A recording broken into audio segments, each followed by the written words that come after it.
Well, hello everybody. Jess, I don't have to wear the patch anymore. I'm going to show you. Look, Oh no patch. gosh. I've got white eye. There she goes, guys, showing all that sexy off. Is she naked? Please tell me you're No, not naked tonight. dress. Okay, okay. Hey everyone. How is everyone?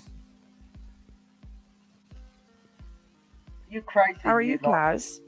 Oh, I was feeling alright. I was feeling good. I've got one eye that's good. Hey Samara. Hey Lynn, Jess, Junie. Hey Cat Eyes. GB.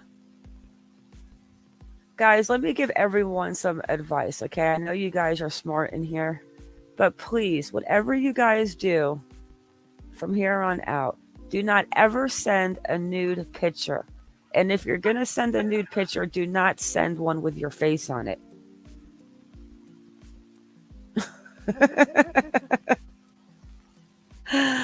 I just wanted to get that out, guys. Hey, Maylin. Does anybody know Have, how to get a lens out of a pair of glasses? Because I don't need the lens in my right eye. Oh, I've done it. I popped it. Hang on. yeah, There we go. just pop I've it done it. out. I've done it. Because see, I'll show you. I can pop my eye. You I know don't need. what? I only She need the lens there. I don't need the lens there. I can see out of that eye. You can't see out of this eye. I can see, Oh Ma. I my can see. gosh. But I can see. you're closing the wrong eye. No, I'm not. I can't see out of my left eye. I can see. That's the eye I had Hey the operation Raul. on. Yeah, Sending don't this do it, on Twitter. guys. Don't do it, guys. I wonder So, what nude photos you referred to, darling. there's some rumors in Hmm. YouTube. Yeah, just don't do it, Hmm. people. Hmm. How are you doing, Jess? Lynn says not even a small chance of that happening. I would probably get him sent back and be like, hey, why are you spamming me? Right. Oh, shit. So tonight we're going to wrap it up on Amanda. Yeah. Her cousin came out with a 5 days ago an aftermath of 2.5 hours of talking about, I guess, her growing up and stuff. I couldn't get past 4 minutes. I was like, yeah, I'm good. Gail, you've never done that? Now, don't get me wrong. I mean, I think I might have sent one to my husband or something like that, but I don't think I would ever send a nudie to somebody on the internet that I was having an online, well, what is it, like a sexting relationship? Yeah, I'm an old, online fling. Yes. Sexting. Although these days you especially, can do FaceTime, can't you? right? Then they can just get the screenshots.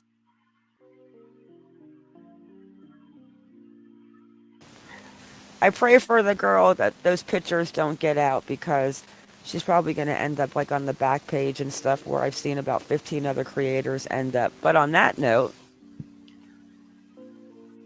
let's get into the Court TV interview Yes. and what they think. Let's see if they feel the same way that I do.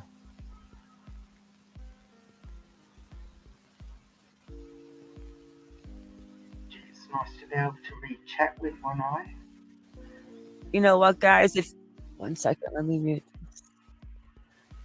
If you guys are ever bored and you want a really good laugh, go watch the Amanda Bearden interview on 2.0. I'm telling you. I was laughing and I was trying to find a comment in the chat because I just sometimes miss things. Yeah, I did see a couple other things in chat that I was like, not good. But she was like, maybe at the very end we'll play it for a laugh. I didn't know what to think of her on 2.0. Jess, how's your hubby? Is he doing better? You don't, Gail? I don't Facebook, I Twitter. I'm a horrible Facebooker. Yeah, don't try to contact Ma on Facebook or Messenger. She doesn't answer back. Speaking of that, Dana, if you're listening, I'm sending my condolences out to you. And I am going to Facebook message you. I told Kaz to remind me. And she did remind me about 10 hours ago, and I'm still trying to get it done. I have family coming into town on Friday. I have my ex-husband and my oldest coming.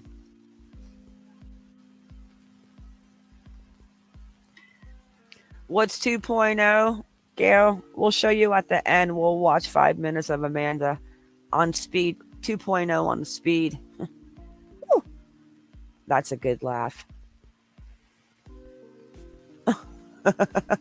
We did it, Samara. Today I was looking for a comment and I was laughing so hard. And I said, Kaz, you got to see Amanda Bearden on 2.0.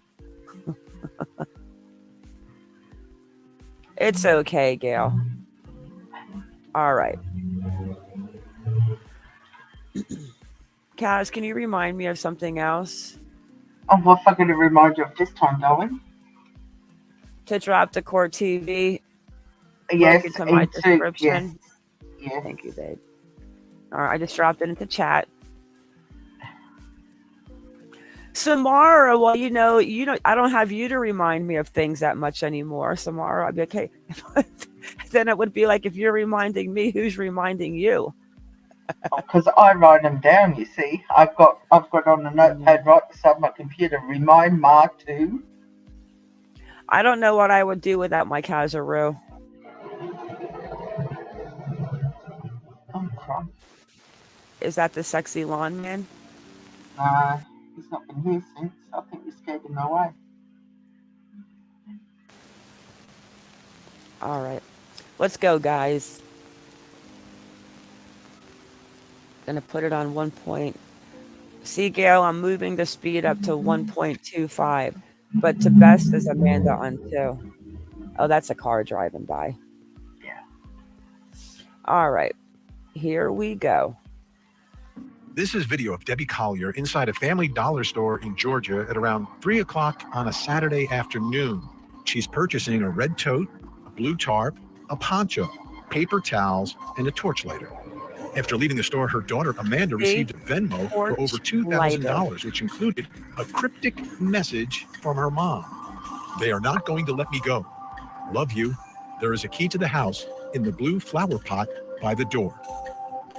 Debbie was found the next day burnt and partially naked 15 minutes away from that convenience store, which was about an hour north of her home in Athens. From the beginning, investigators said it was a homicide and it was personal. But after 2 months, no one has been arrested, and it seems like the homicide theory may or may not be true.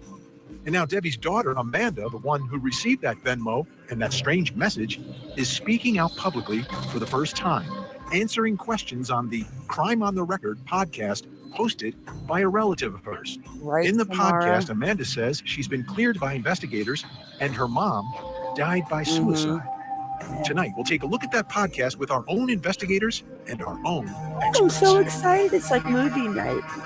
I know. I'm Vinny Politan. Great to have you here tonight for Closing Hi, Arguments. Vinny. This hour, we're going to take Hey, a closer Vinny. look at what's really been one of the most puzzling stories, mysteries, death investigations that we've covered in quite some time. We're talking about Debbie Collier. And it all began at the crime scene, right? So you have or is it a crime scene, right? That's the question we're going to talk about tonight. But, you know, once investigators get there, you want to know, well, You know, I've never seen this yet, Have you not? but no. I like to wait and watch it with you guys once in a while so I can be surprised and not just like. But I wonder if he's going to mention the gloves, but don't tell me, guys. Okay. What happened? I'm not saying anything. what happened? And from the beginning, we were hearing this was a homicide investigation. So all of us covering the story and trying to figure out what happened presumed and assumed this was a murder case. And as we heard some more of the peculiar facts surrounding all of it, it sort of confirmed that. what we heard, the limited information It's like a really bad that we heard and what we learned. And we saw it made a lot of sense. Trusted investigators who say, yeah, this is If you want me to pause, just tell me, guys. So anybody, when that happens, then it's all about, well, okay, we kind of know what happened, sort of, but who did it? Who's responsible? Who would take the life of this mom from Georgia? What possible reason would you have for taking her life? I mean, everything we heard, she was living a pretty normal kind of life. There was nothing peculiar. She wasn't up to anything. Didn't seem to have any enemies in the world. Her daughter showed up. Who would do that? And along with that is why would you do that? But now we're hearing maybe that's not what happened. Maybe it's not a homicide investigation. Maybe it's something different. And, we heard little bits and pieces, some coming through leaks and reports that, hey, maybe this was an accident or maybe she took her own life. And wow, that's a lot different. Hey, Cat Eye. That's way different because investigators were so convinced in the beginning based upon what they saw at the scene. So in trying to understand all of this, it's been difficult, again, because investigators limited information and people connected have not really speaking out. But now someone is. Amanda Bearden gave a shocking, absolutely shocking interview. Earlier today, I had a list of things I was going to do. And then I started watching the Crime on the Record podcast. And for 90 minutes, I did nothing but watch it.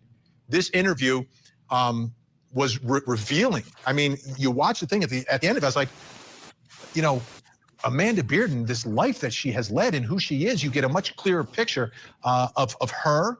And she's filling in the blanks on some of the facts surrounding all this. And she revealed one thing that really surprised me. It was almost a confirmation of what we heard sort of leaked beforehand, which was how her mom died. Now, you have to understand, everyone that's been covering and following the story, social media and other places, have all been looking at Amanda as a potential suspect in a homicide investigation, right? Based upon just the strange circumstances and obviously the Venmo and the transaction of money that she got, right? Follow the money, follow the money. Well, today we listened to, or I did, and you need to do it after the show. Here's Amanda Bearden on the Crime on the Record podcast talking about the death of her mother. You've come out and said that you believe it was suicide, correct? Yes. No one saw her that day prior on Friday. There were actions. My mom was like giving away things that, now looking back on, I'm like, well, that was weird. Even when I seen her Friday, because we hadn't seen each other in a minute, I saw tears in her eyes. I'd never seen her that sad. Oh, please. Okay, so, the premise to all this, again, everyone was looking at her as potential suspect, someone that would need to be cleared in all this because of that transfer of money, the relationship. You always look at the people closest to the victim, but we may not even be looking at a homicide investigation anymore. I'm not sure. I don't know where we are in all this. But I want to bring in our special guests to get a little more clarity. Joining us tonight in Alabaster, Alabama, the hosts of the Crime on the Record podcast, Candace and Jason Lawhorn are with us.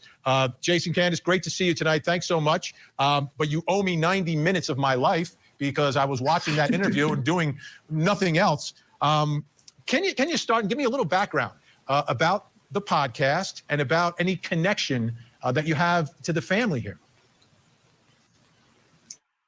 Well, Amanda and I are, we grew up together when we were younger. We all lived in South Carolina. And then at some point, my immediate family moved back to Alabama and they stayed there. And once her parents divorced, we kind of lost touch for a bit. It wasn't until I saw this come out that I immediately reached out to both Jeffrey and her to get back in touch. And, having the platform that we do, we wanted to, try to help in any way we could. So, Jason, you already have the podcast before anything happens here, right? You've been doing this for a while, both of you together. Yeah, we have. And we had done a few episodes on Debbie's case prior to having Amanda on last night. And we kind of gone back and forth on whether we were going to cover Debbie's case or not, just out of respect to the family.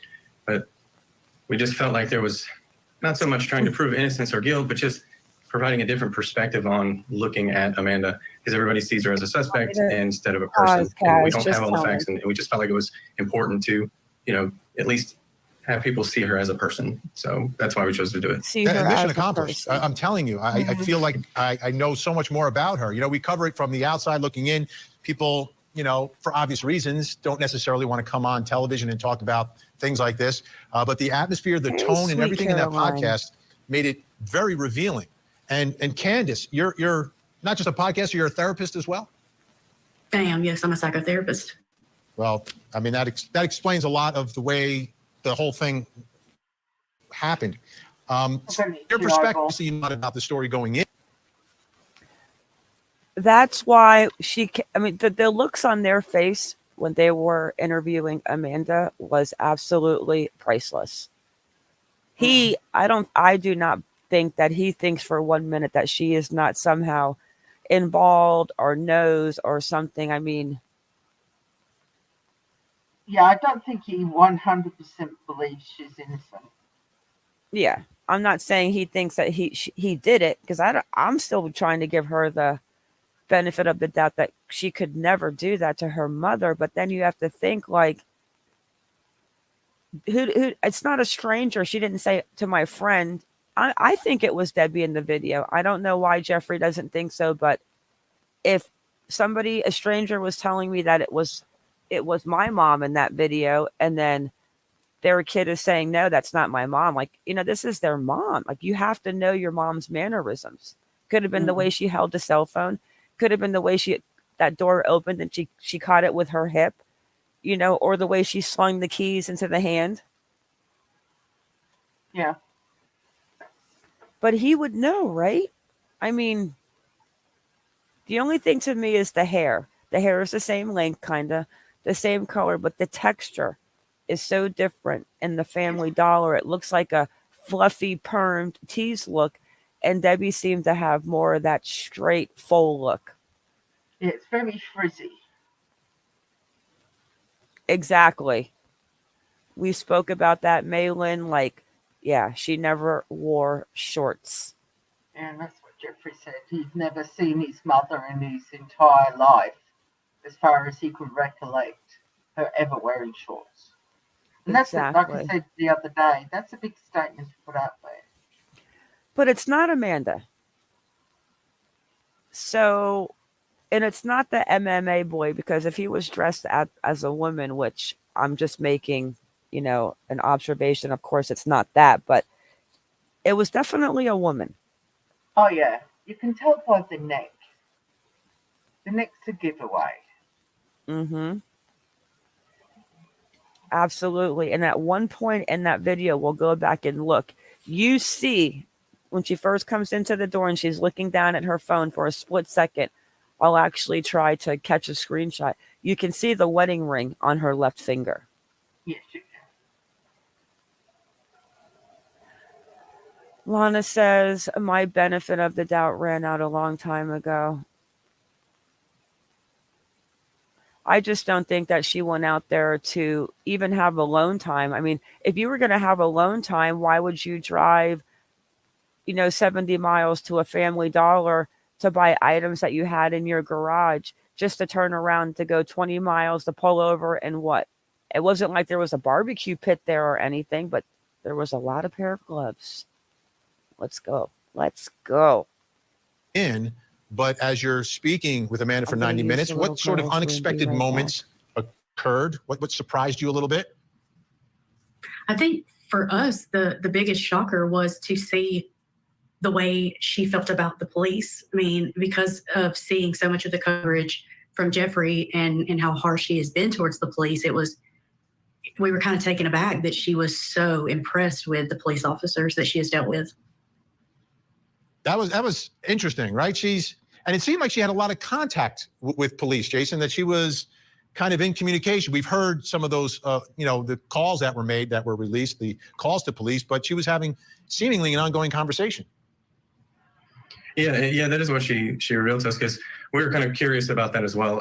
With police not talking to anyone, how the details of the case and what she knew, but it did seem like that not only did she have quite a few conversations with police, but even after being, as she said last night, interrogated by them, the fact that she still had so much respect for them, and even going out to say that the one investigator, he felt like it was his responsibility because he felt so strongly to take care of what he considered his mom, is what she was saying. So I'm with Candace on the way that she just spoke about law enforcement, because I don't know too many people that speak that highly of law enforcement after being interrogated several times.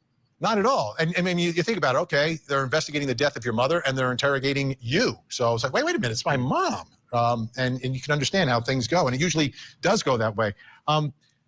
Like everyone else, this case has all these very peculiar facts and circumstances, but many people are trying to put them together and have a view of the case based upon the information that we've learned. Did anything that you learned, or just by speaking with Amanda and hearing her, I mean, at length, talk about things, did it change your mind about anything in the case?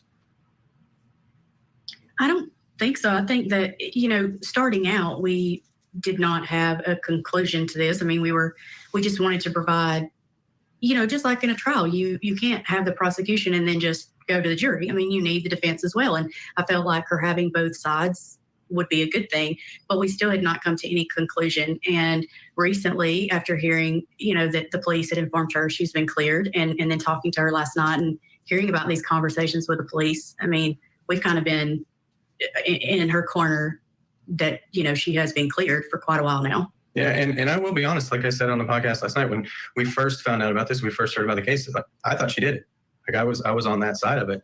And the more we learned, and I kind of started to get the feeling that maybe that wasn't the case. And then, so I felt that before we talked last night, but it just really, for me, it just really solidified everything that I already thought. What, from your perspective, that's interesting, Jason. Was there a particular... Who honestly believes that she has been cleared? That they actually said, you are cleared?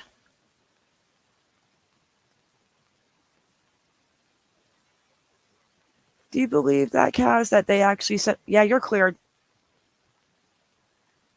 Well, I'd like to hear it from law enforcement.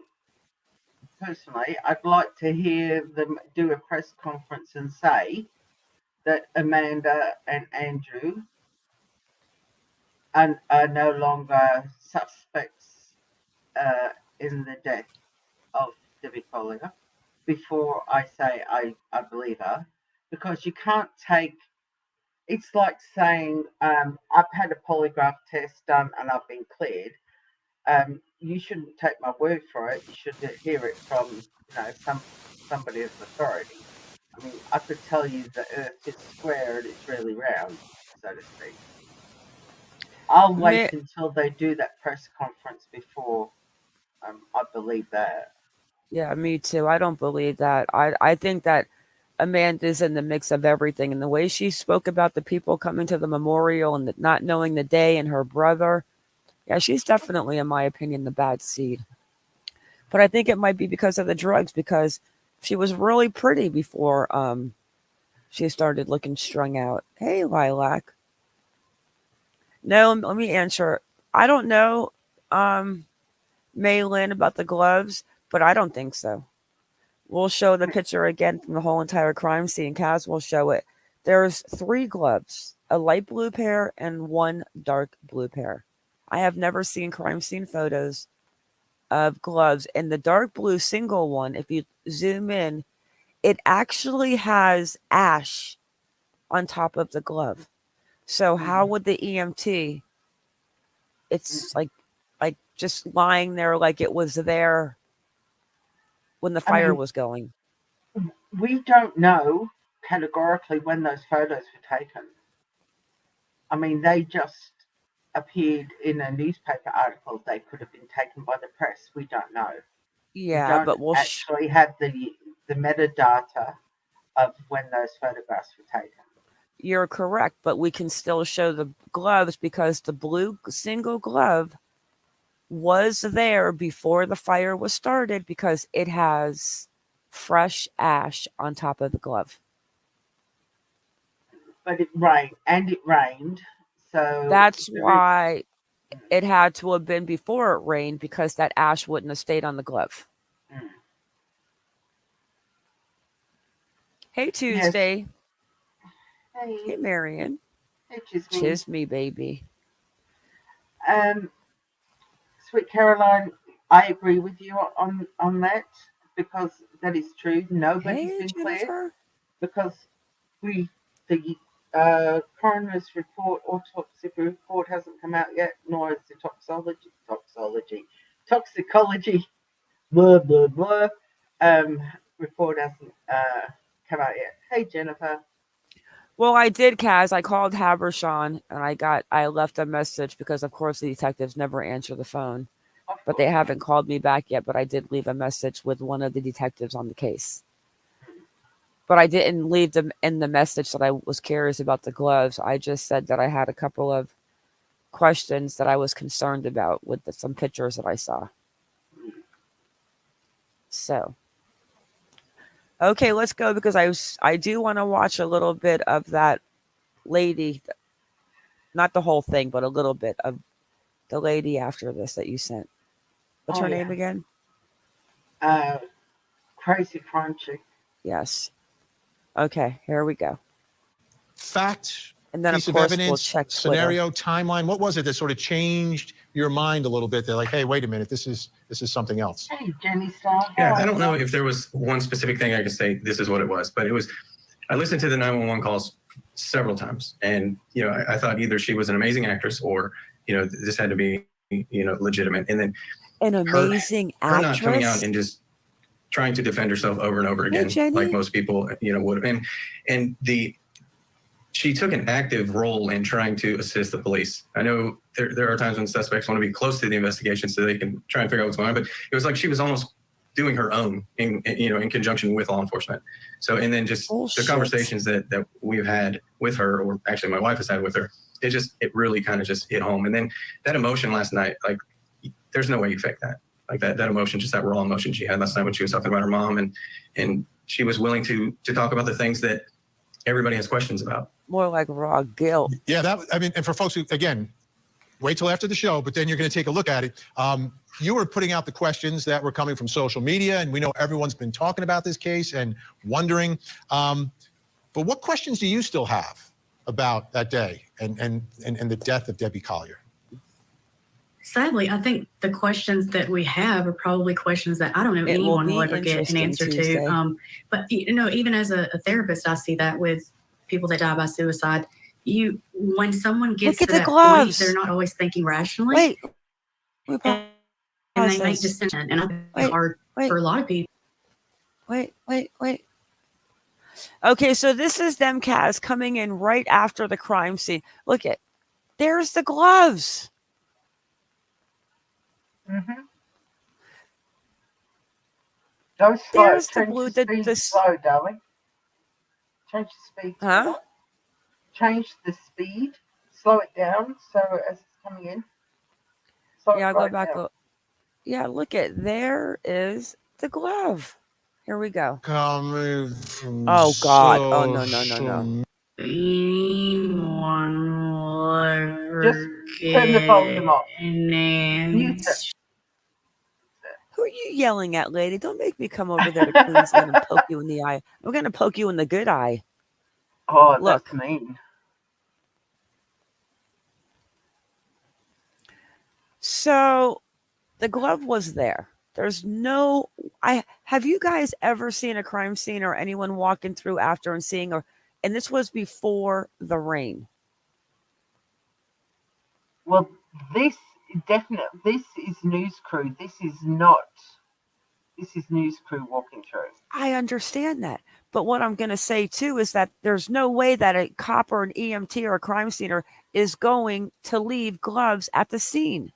Yeah, so that tells me it was not part of the crime scene then.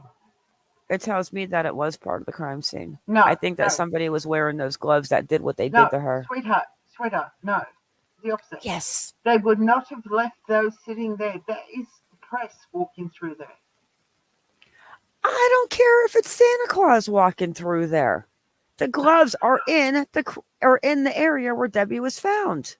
Yes, darling, I agree with that. But I'm just saying they would have taken them if they formed part of the crime. They didn't. EMTs have left them behind. Because if they were there when the police came, Debbie's body was there, they would have to have taken them in as evidence. That was the press walking through. I get what you're saying. Okay, so let's go back then. So if the press was walking through and the one blue glove is there, where's the light blue ones?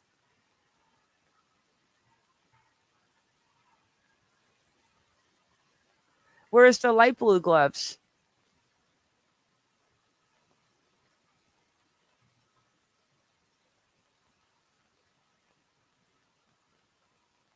Kaz? I'm looking, darling.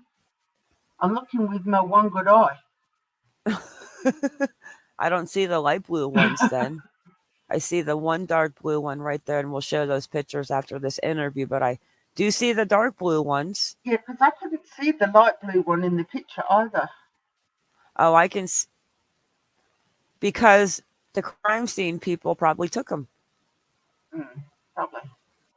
But they're definitely EMT gloves then, because they would not be there if that was a crime scene gloves, because that's definitely no news crew walking through.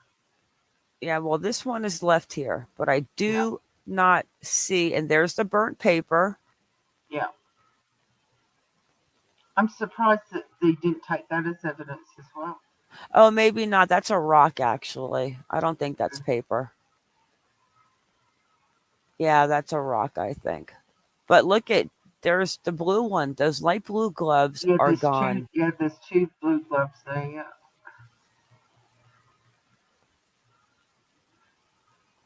You know which one? We have the picture. Okay, hang on. Let me go ahead and get this back up to normal. We have the picture. I actually think the glove that's gone is the one that had the ash on it.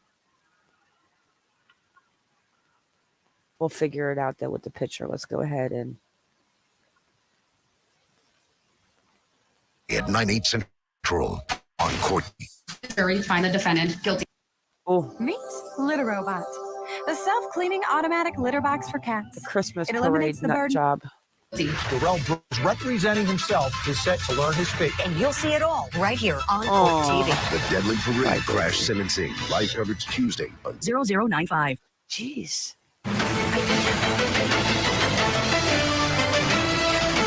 She's 59 years old. No, she had no medical issues like that. And according to her daughter, who went up and her purse is still here with her driver's license. The only thing maybe to bring the gas can back. And she sent her daughter a text about 2 hours ago saying they won't let me go. Very strange. Whatever that means, the FBI is involved now. Wait a second. That's the 911 call. Of course, we're talking about the death of Debbie Collier. At first, missing. So after everything, the FBI got involved. So if it was so closed, why is the FBI still involved, Kaz? Because there's some fishy shit going on. Good question. I was having a look at that photograph.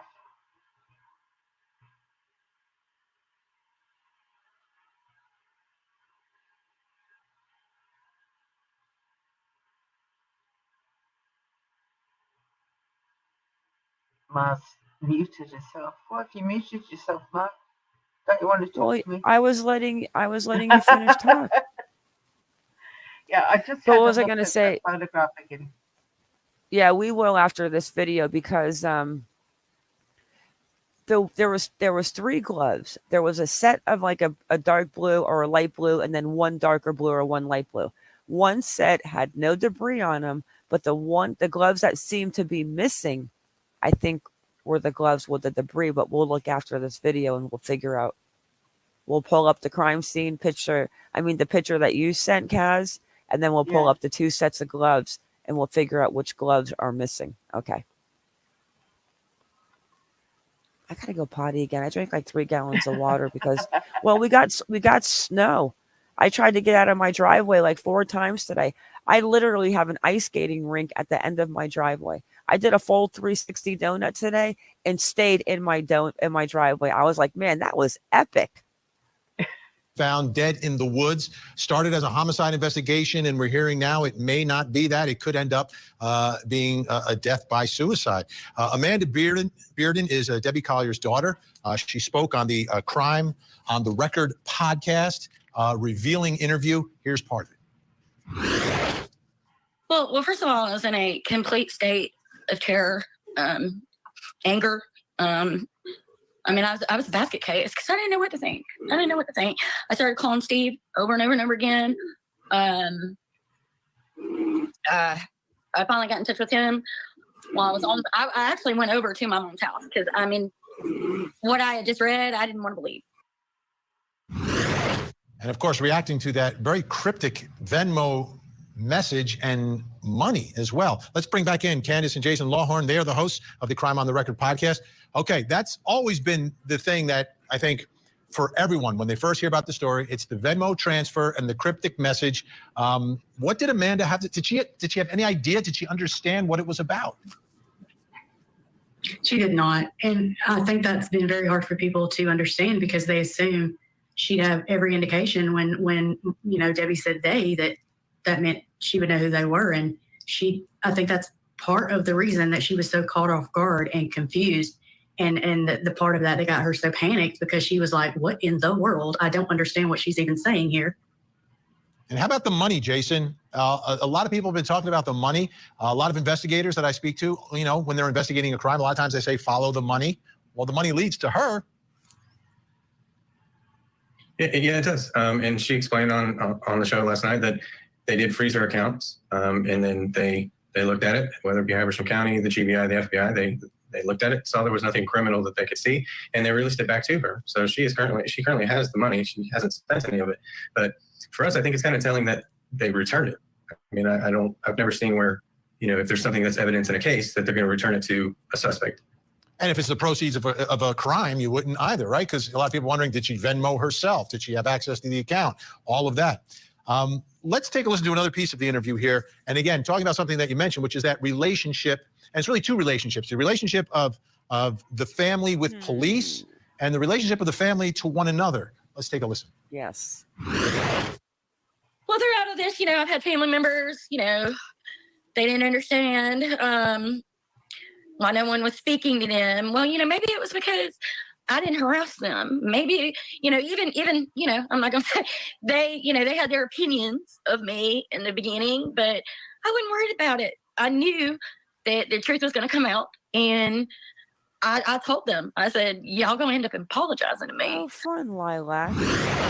Yeah, definitely part of the interview where you could tell there's a whole lot of tension in the family. Yep. And I say the family, Candace, I guess it's kind of your family too, to a certain extent. How would you describe that? Because there was a lot of talk in the podcast about the memorial service and how awkward all of this was because her own family members believed that she was the one responsible. Yeah. And not just, everyone has all these thoughts and you don't know what's going on and the police aren't telling you anything. So it's only natural to be curious about things. But I think it was so hurtful to her to have family actually vocalize that. I mean, it's kind of like when you're kids, you can talk to my brother like that, but, or I can talk to my brother like that, but you don't talk to him that way. That's not okay.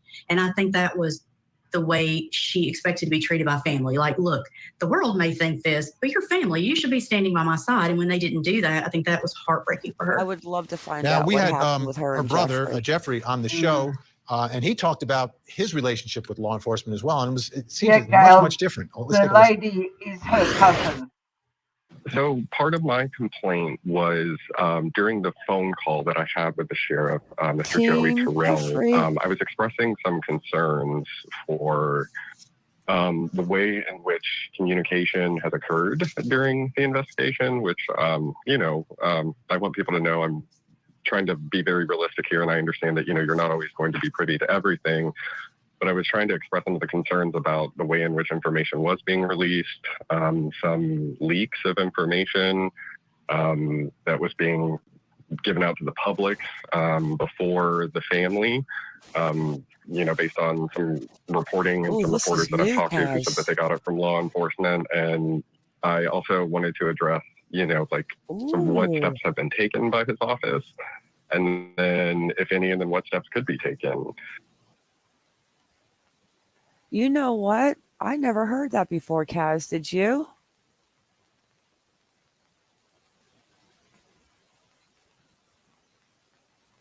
Did you ever hear that Jeffrey interview?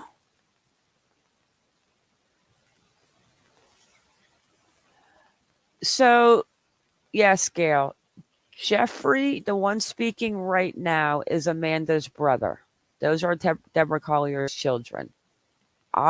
She was living with him in Maryland. And then she came, I don't know if you're muted, Kaz, we can't hear you. She came back to Georgia 2 days before her mother ended up deceased, burnt in the bushes. The lady that interviewed them and her husband that they showed with the glasses and the girl in the black, she is Amanda's cousin, and that is Amanda's cousin's husband.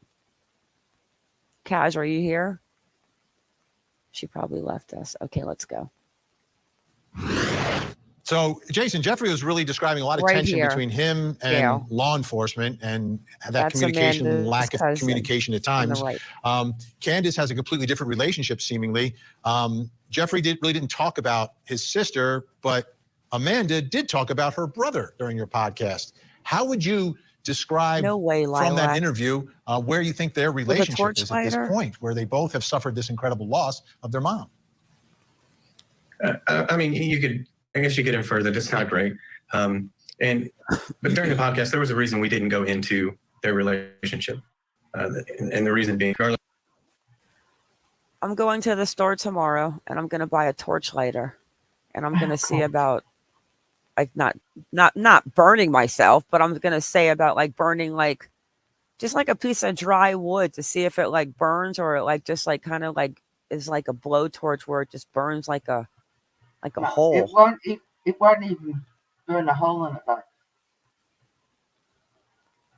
I've never used a blowtorch lighter. But I just can't imagine trying to set yourself on fire with a blowtorch lighter. Like I don't think it would just burn you. It will give you a burn, yes. Because I've burnt myself many times trying to light a barbecue. Because we need one, because the burners, so the automatic lighter doesn't work anymore, so we have to use one of those to get the burners going. And I've burnt myself several times with them. Yeah, I just couldn't imagine but to have your whole entire lap and your abdomen on fire to the point where it burnt off your shirt, clutched to a tree. That's why they think it's a gasoline fumed explosion type. But Kaz, this is a 59-year-old woman. What is she doing with a gas tank out in the middle of the woods for it to be an accident? What in the entire F would she be doing with a gas can? Hey, Leisha. Can't answer that. Only Debbie could answer that. She's not with us anymore. Yeah, I hope the FBI figures it out fast, because this is definitely, in my opinion, foul play. Of whether it's really bad or or whatever, we wanted to make sure that at the end of all of this, there's a chance for them to reconcile whatever disagreements they may have right now. Yeah, I doubt that. The last thing we needed to do was just cause a whole, just a ton of just turmoil and anger between the two when we're talking to her about the death of both of their mother. So we just kind of stayed back from that a little bit. We did just let her, talk about it, but we didn't have any questions specifically for her when it came to that, except for, the memorial service and what that was like. How many we didn't want to go deep into that fire? part. Not many. Because okay, listen. At the end of the day, if we are going to believe her daughter, if we're going to believe Amanda, then we have to believe this, that she went there to commit suicide. So on that note, Amanda's telling everyone she committed suicide. Why do I think she's doing that? Because she's trying to take the sight off of whatever really did happen. I also think she's fighting with Jeffrey because I think Jeffrey knows that Amanda is capable, or her, like he said, put my little two fingers up on each side, her acquaintances. That's why they're not getting along. But we have to go on committing.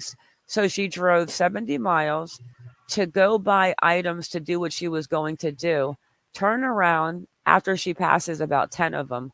Then she's going to turn back around, drive, pull into a desolate area, and she's going to try to set herself on fire with a blowtorch lighter. I don't think she tried to set herself on fire, Ma. I do not think that. at all. But you're not following to what I'm saying. I do follow what you're saying. I don't think she intentionally tried to commit suicide. I do not think that at all.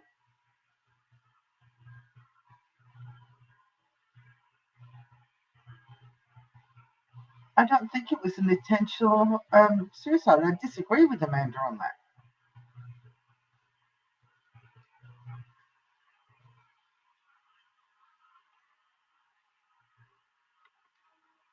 You can unmute yourself, darling. I finished.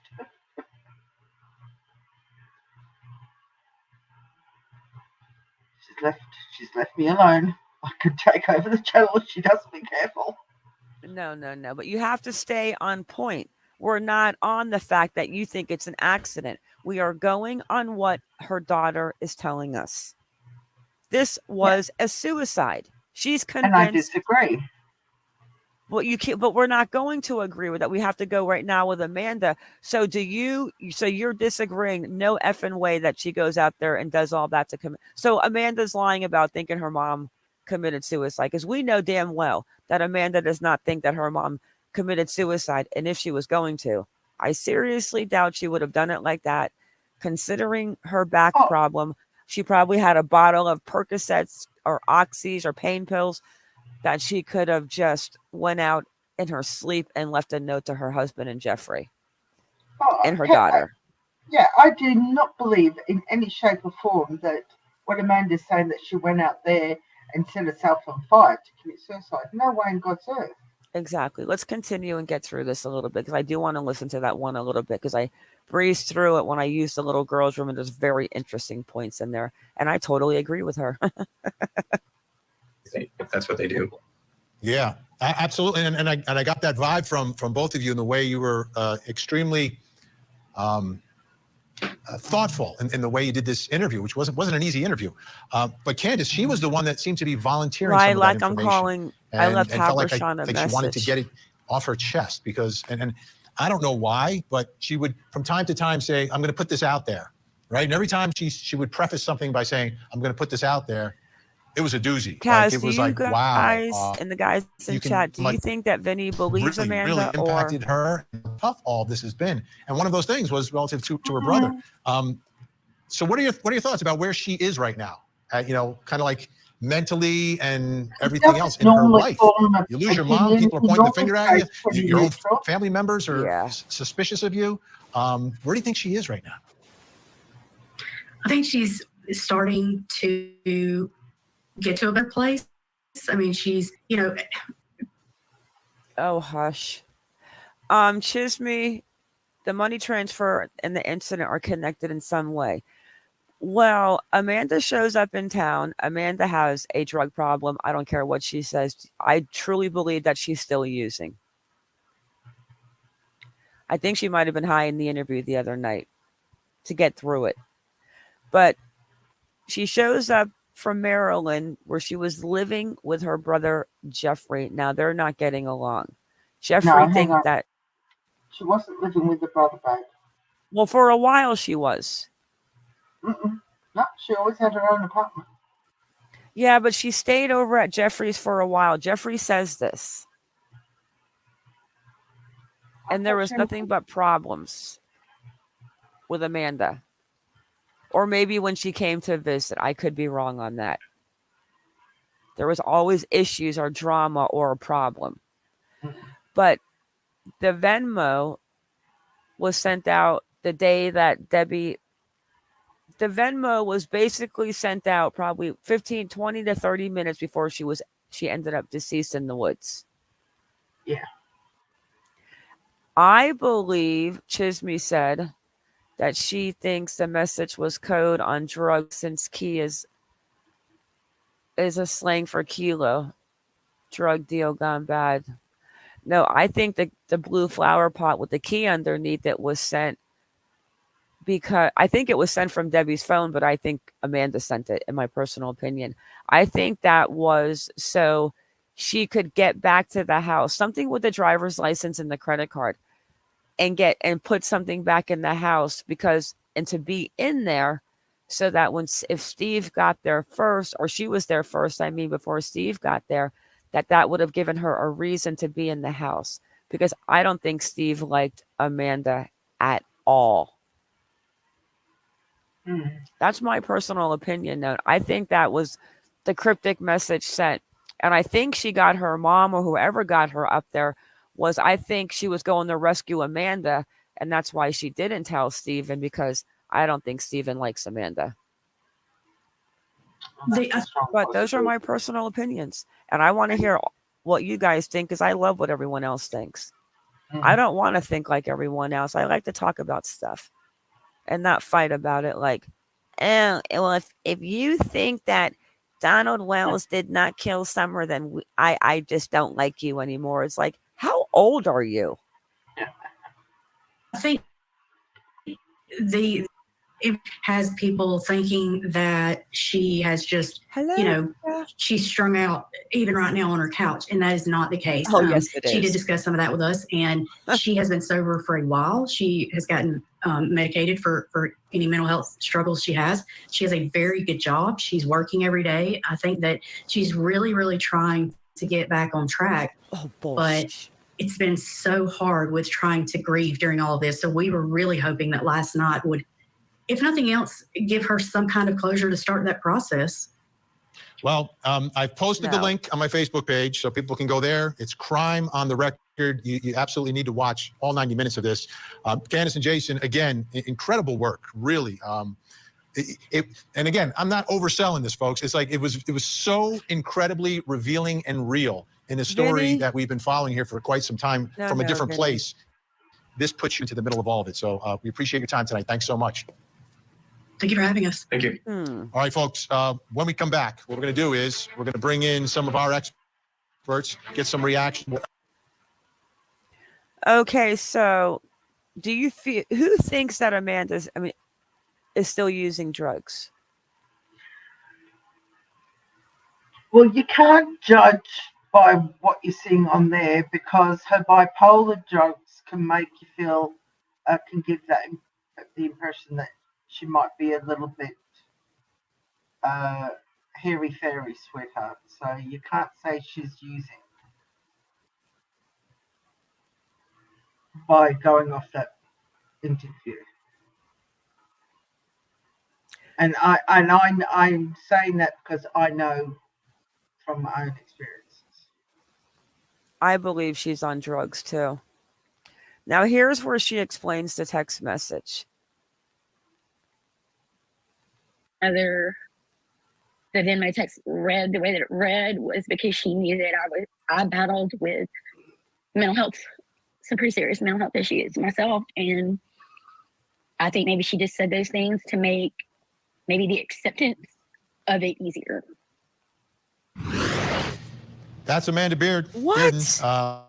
She is the daughter of Debbie Collier. Debbie Collier, mysterious death. Originally, we thought it was a homicide. Now we're hearing maybe it's not homicide, could be death by suicide. We have.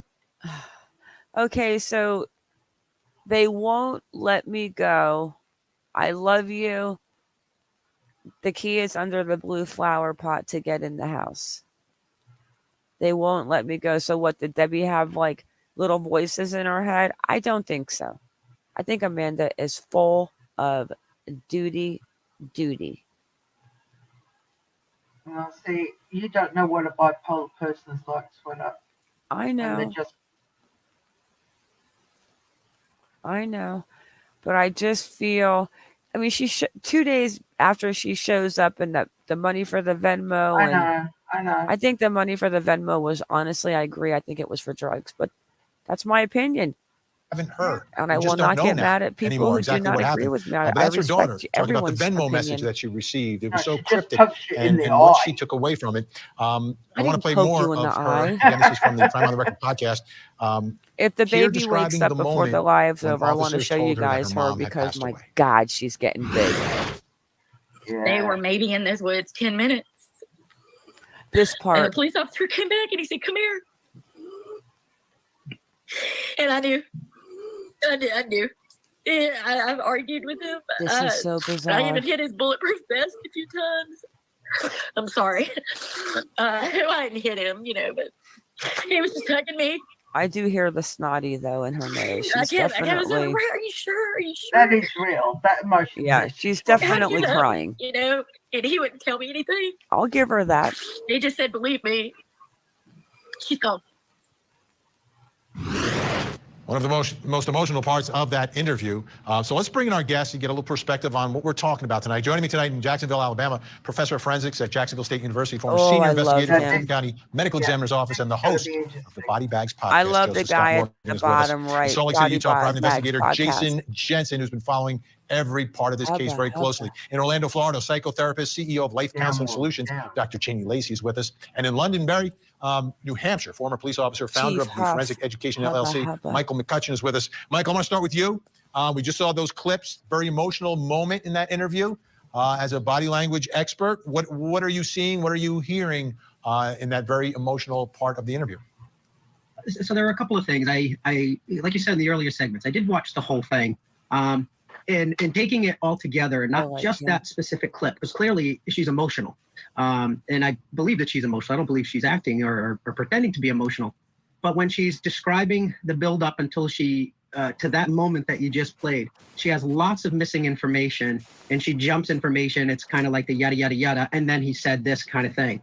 And it's those big gaps in information that as an interrogator or an interviewer trying to get that information, that's where I would be asking, saying, and again, I know in the podcast it's a little different, where I would say, could you just clarify this piece? Could you tell me what you did here before you got there? She mentions, I arrived there, all the police are there, and then I asked to use the bathroom.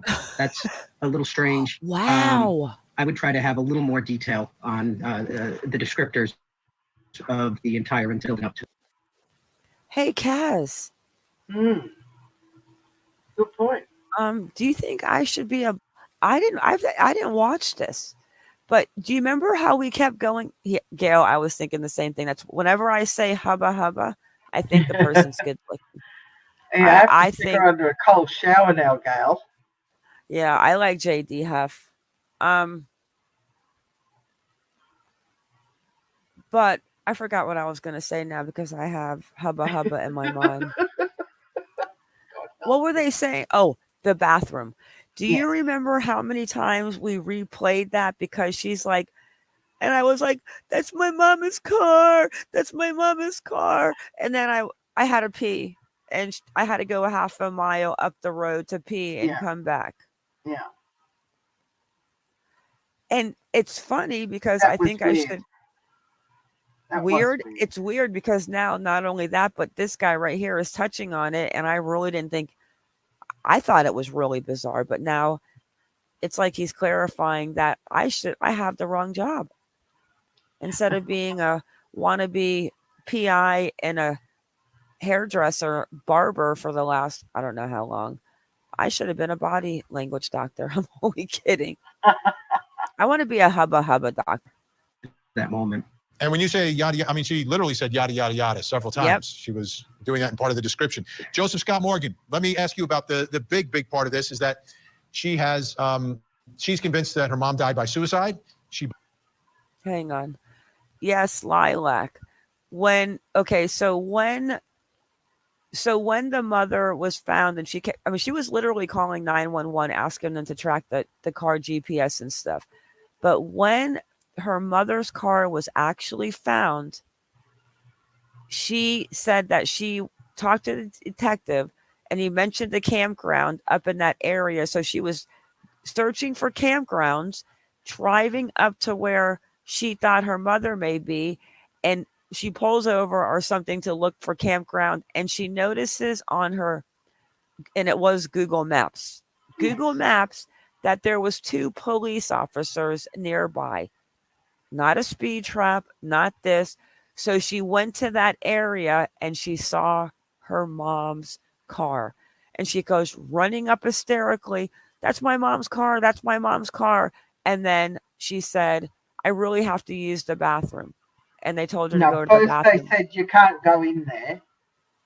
And then they said, and she said, oh, okay. And then she said, I really need to use the bathroom. So she went from hysterical to wanting to use the bathroom. It was Yeah, Lilac, it's in last night's live that we played. Now, so he's touching on it. And we even said we even said that last night. Like, I mean, I stopped it a few times and she was like, even on the memorial and the yada yada yada. We talked about that last night. Yabba dabba doo. It's the Flintstones. Believes that's what investigators are going to reveal at some point. What are your thoughts about what we know? And again, it's limited to a certain extent about what we know about the scene, but the circumstances of this case leading to a potential suicide ruling here. No way. Well, based upon the limited, and I mean very limited information that we have, it would seem to be an atypical suicide because of the circumstances. I think one of the most striking things for me is the disrobing. They have hinted at least that she was absent her underwear. We've got these burns, and again, they've been very non-specific about that. Whoa! I guess information. Ma, stop. Did he just say she was missing her underwear?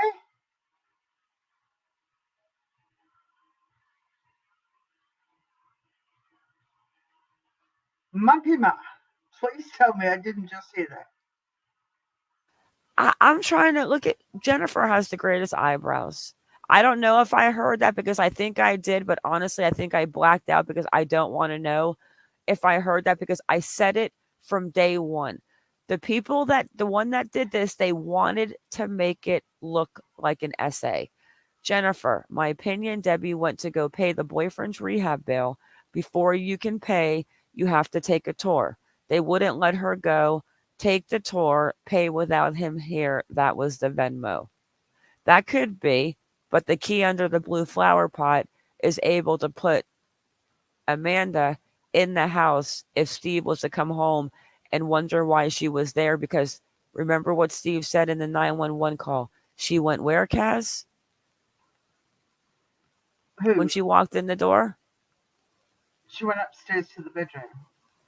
To the bedroom to put something back. But here's the question. So, here's what just popped in my mind. Listen. So Steve gets home. She comes over. She goes upstairs to look for something, look for her purse. And she said that she found the purse on that outside interview that I wish I can find, but I cannot find it with her standing outside. And she says the driver's license and the credit card were missing. But why would she do that if when Steve makes the 911 call, Steve is stating that the purse is on the kitchen counter and her driver's license and her credit card are there? Interesting, huh? Can you please rewind what that dude just said? I'm doing that right now.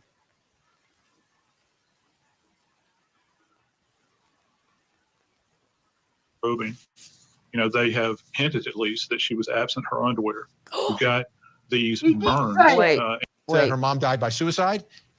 Several times. She was doing that in part of the description. Joseph Scott Morgan, let me ask you about the big part of this is that she has, she's convinced that her mom died by suicide. She believes that's what investigators are going to reveal at some point. What are your thoughts about what we know? And again, it's limited to a certain extent about what we know about the scene. But remember the abdomen. But the circumstances of this case leading to a potential suicide ruling here. Well, based upon the limited, and I mean very limited information that we have, it would seem to be an atypical suicide because of the circumstances. I think one of the most striking things for me is the disrobing. They have hinted at least that she was absent her underwear. We've got these burns, and again, they've been very non-specific about that. The most, I guess, specific information that I have heard over the course of time are abdominal burns. And I find that kind of interesting because if it is in fact suicide and fire is involved, that's something that we call self-immolation, and those are very rare. And I've stated on several occasions that over the course of my career, and again, my career is only one little slice of the pie. I think I may have worked 2 or 3 over that entire period of time that I've been investigating deaths. They are very rare. So I think I'd like to know what they believe, at least, are the causal factors of her death. And I'm still stumped as to why we don't have an autopsy report yet. That is obviously the biggest of all pieces, right? Jason Jensen, from your perspective, investigating this and having listened to what Amanda had to say over the course of 90 minutes, what did you hear? What questions do you still have? What things did you learn? What are you questioning about what she may have said? Yeah, thanks, Benny. When I was listening to Amanda in that podcast, what I saw was a lot of genuineness about her. And you pointed out earlier that she answers a lot of the questions that we had over the course of this investigation. Like she answered questions about the Venmo. She answered questions about the scene. So when I hear that stuff, coupled with some of the stuff that we had revealed early on, like the surveillance footage and the exterior footage of the Family Dollar, I'm seeing not a crime at all. I'm seeing this death really leans towards suicide. What? And what I gleaned from it, we're all waiting on the I'm medical sorry, but examiner this autopsy guy to come is out. I'm expecting this to be butane inhalation, to be honest. Dr. Janie Lacey, a couple things here. One, we're talking about a potential suicide. Let me pause. But I want to talk first about Amanda. The man that just spoke, Kaz, I want to hear your theories on this man thinking that this was a suicide. And you in the side chat, honestly, what do you? I feel like somebody paid him off. I'm only kidding, but what do you guys honestly feel about what he just said? This man actually saying that he feels it was a suicide. Well, I'm flabbergasted that he said it, but I agree with the forensic pathologist, the guy on the top. That in all the years that he's been doing forensic pathology, he's only ever seen 2 deaths by fire.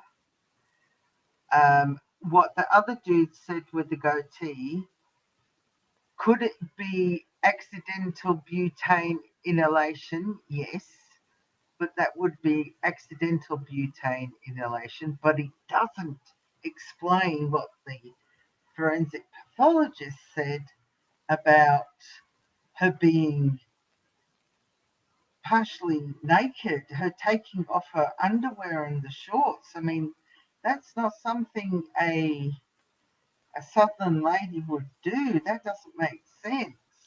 No, it doesn't. But let's also remember, I mean, the question is, were her underwear completely missing and maybe she went commando? I don't know.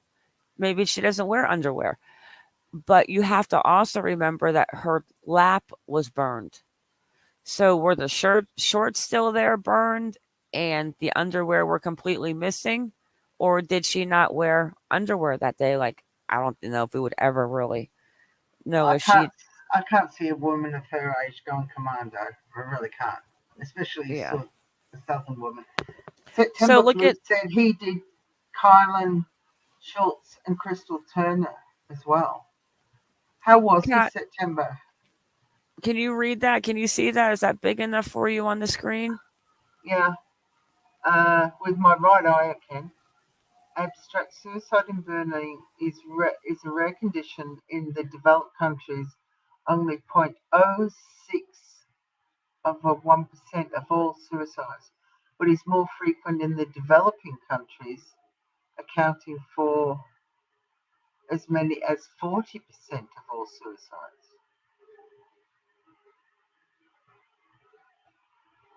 So it's more prominent in third world countries rather than like in the States.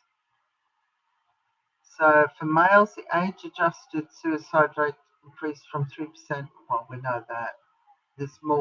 Males are more prone to suicide than females, which is something that I don't think more people understand because men don't talk about it.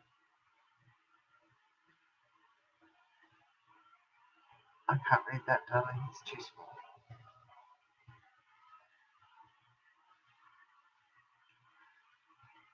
Yeah, it's something that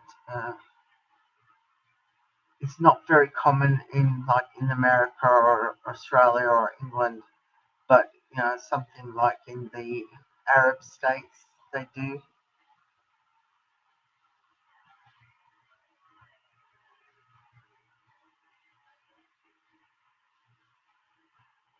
mean, that's a huge difference. 0.06 of 1% compared to 40%. Wowza. Well, that's a good point, Gail. Did anyone ever say she was forced to do this to herself? Well, that means, that's a possibility. If there's another person there involved, The interview, they spend some time talking about her being diagnosed as bipolar. And she's admitted that she has had some problems with drugs in the past. I know that's a bad combination, but I know people will, if they're struggling, they'll self-medicate. What are your thoughts about that part of her life and now being put in the middle of all of this? I think it was very vulnerable for her to put out that information, as well as talking about her drug abuse issues. And it is very common when we see someone that has been diagnosed with bipolar disorder, if they're not following their psychologist or psychiatrist's recommendations, then there's a lot of turmoil that can happen internally. So then there is a lot of self-medication, drug abuse, self-harm. And we see a lot of different ways of which someone will try to regulate all the chaos and all the things that they may feel inside. So for her to share that information could probably make some sense as we look at her life, and particularly if there was some family history of mental illness as well. We'll show you that tree. We've seen the video, and Amanda confirmed that that's her mom in the surveillance video from the dollar store, the family dollar store. This is the other part of this case I can't get beyond, is that it's game day. It's literally Saturday, game day, college football. She's in Alabama, Georgia Bulldog fan. I don't know if you can be a fan of both, but she was. She's dressed up in red. She's got her jersey on, her visor. And that's when she's going to take her life? Like, is that a disconnect, or is that just, it doesn't mean anything? Like, you're dressed up for game day. When we look at someone who has had death by suicide and we look at the steps that have happened before them, sometimes we'll see some patterns and sometimes we'll see things that do not make sense. So when we look at her behavior on what we can see in the record and the video and those types of things, I don't necessarily put a lot of weight on it either or, because we know just with our research and with evidence that sometimes there's not a typical pattern depending on the circumstances of the person in particular. But once we see all the moving pieces and we put some context to it, as far as we look at from the psychological perspective, it will make sense in the context of the story that we can lay out. But just looking at that one piece, with what we know, it doesn't necessarily ring any type of bells or put anything that's not unusual when it comes to someone that may have committed or may have died by suicide. All right, guests staying with us. We're going to talk more about this. We've got more from the interview of Amanda Bearden. Mark, can you pause it a moment there, please? In that, take over for a minute. I gotta grab a drink real quick. This heater in here has got it so dry that I feel like I'm in the desert. I'll be right back when I'm listening. Okay. Take over, Kaza Gremlin Roo. Okay.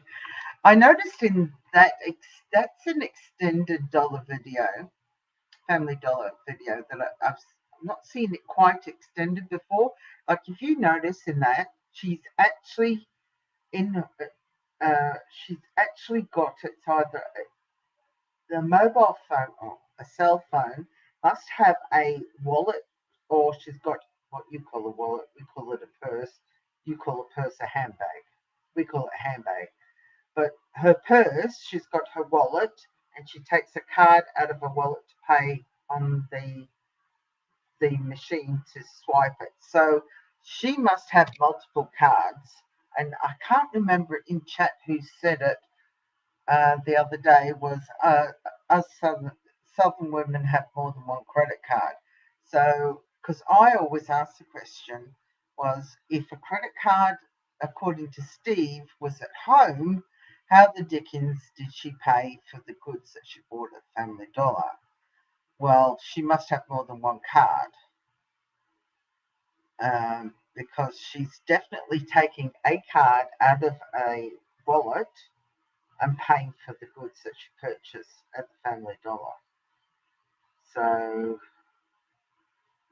was it you? Was it you, Lisa? Thanks, sweetheart. I knew somebody said it in chat, and I couldn't remember. My memory's gone to the crapper. That's what happens when you get old. This case makes no sense because they're lazy. Whoever did knows, plus you have time fucking spinning the narrative and putting bugs in. Hey, Alan McHenry, how are you, my darling? How are you feeling? No, it wasn't Debbie. You don't think it was Debbie, Marion?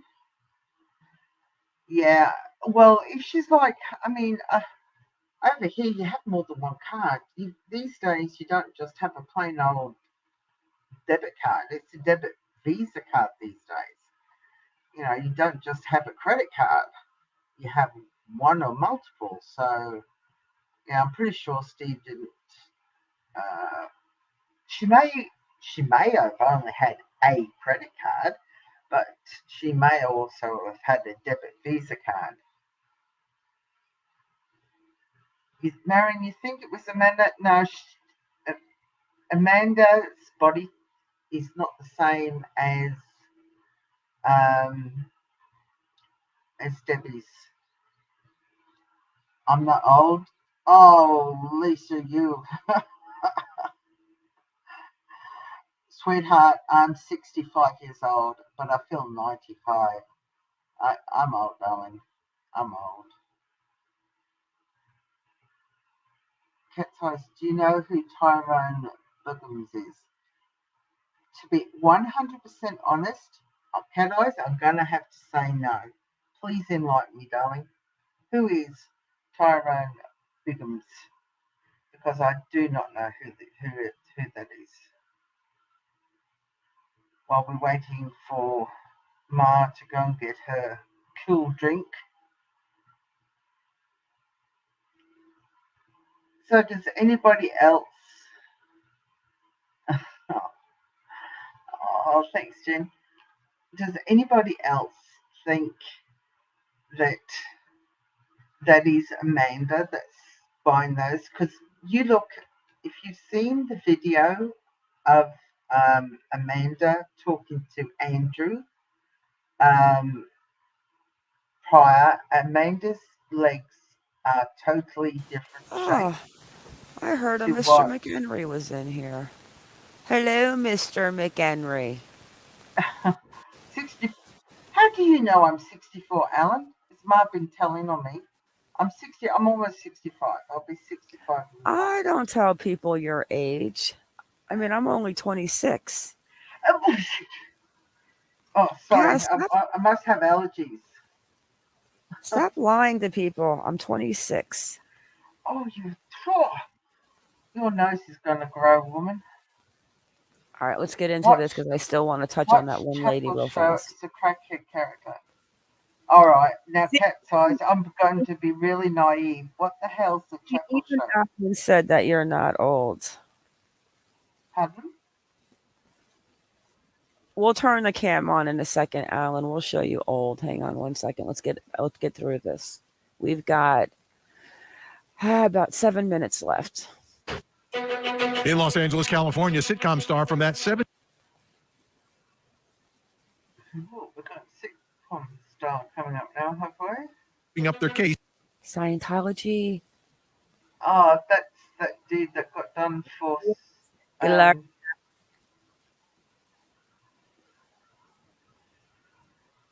Gloria. Yeah, Alan, she tells whoppers. We both know how. Family member. Ooh. Someone They Knew with Tamron Hall. All-day marathon. Beginning Friday morning, 9/8 Central on Court TV. We, the jury, find the defendant guilty. Darrell Brooks, who is representing himself, is set to learn his fate. And you'll see it all right here on Court TV. The Deadly Parade Crash Sentencing. Live coverage Tuesday. We can put up a card.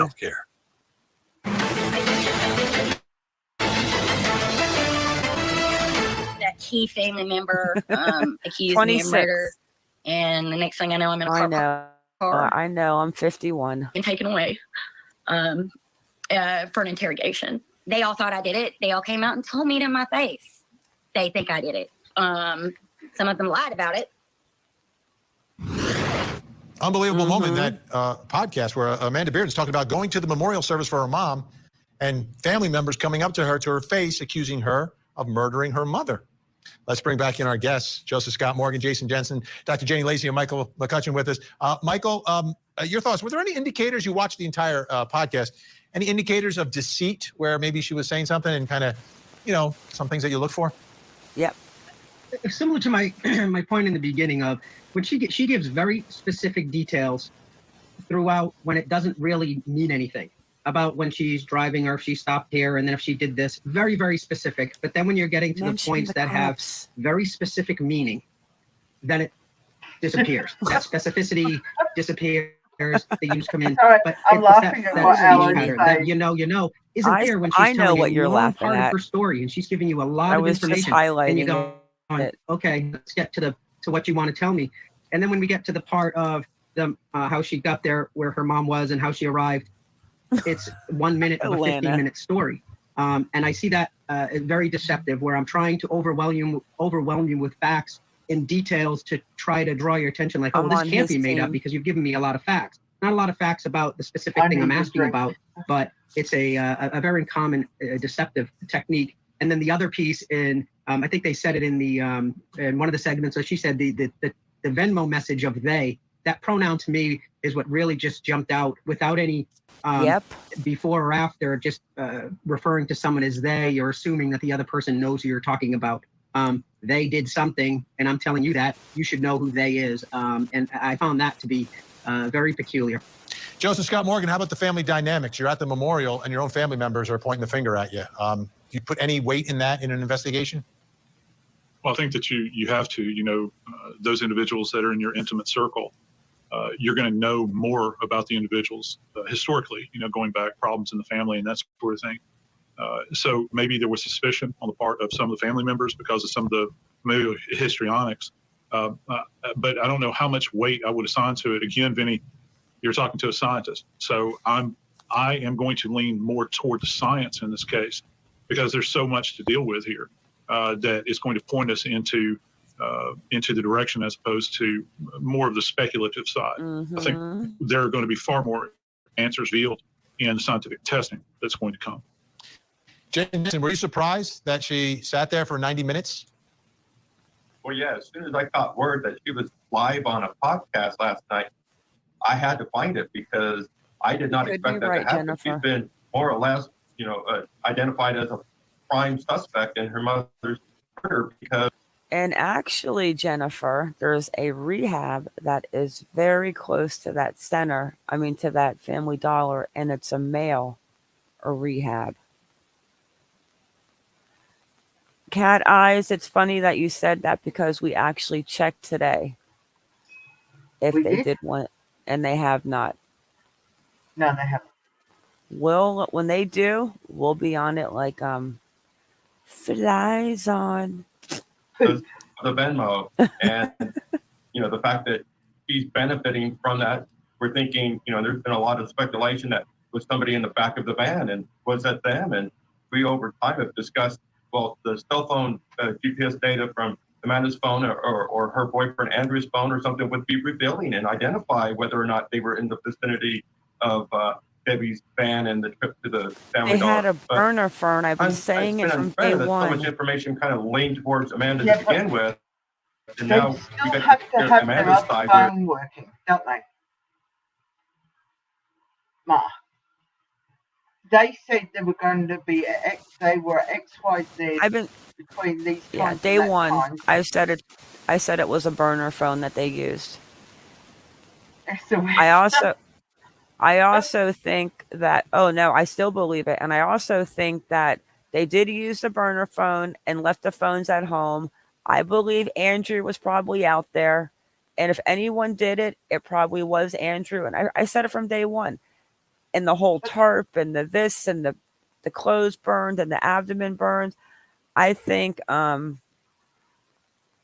Debbie probably bought the wrong lighter because when I was looking at the lighter and the torch lighter, a Bic makes one that's like a torch now. So I think maybe the wrong lighter was bought, but no. Can you explain to me then, how did Amanda have her whereabouts confirmed? She didn't have her whereabouts confirmed. No, I'm just saying, if her, hang on, let me put myself on camera so I can do this. If her alibi has been hang on. Come on, get on camera so we can do the air quotes together. Come on. Yeah, but I'm all hooded out because it's freezing. Well, it's all right. It's all right. I'm hot. And my light's not good. Yang, yang, yang. Don't be scared, people. I don't have any makeup on. You ready? Ugh, I don't know. Come on. Oh, the girl from the hood. I live in the hood. She lives in the hood. Okay, tell me. All right. So let's say Amanda's alibi was confirmed and via her phone was at such and such a place at such and such a time. How could she get a burner phone to be in another place? How can she have two phones in two different places? As was Andrew's was also confirmed. Because they wouldn't know about the burner phone. All right. Jennifer's laughing.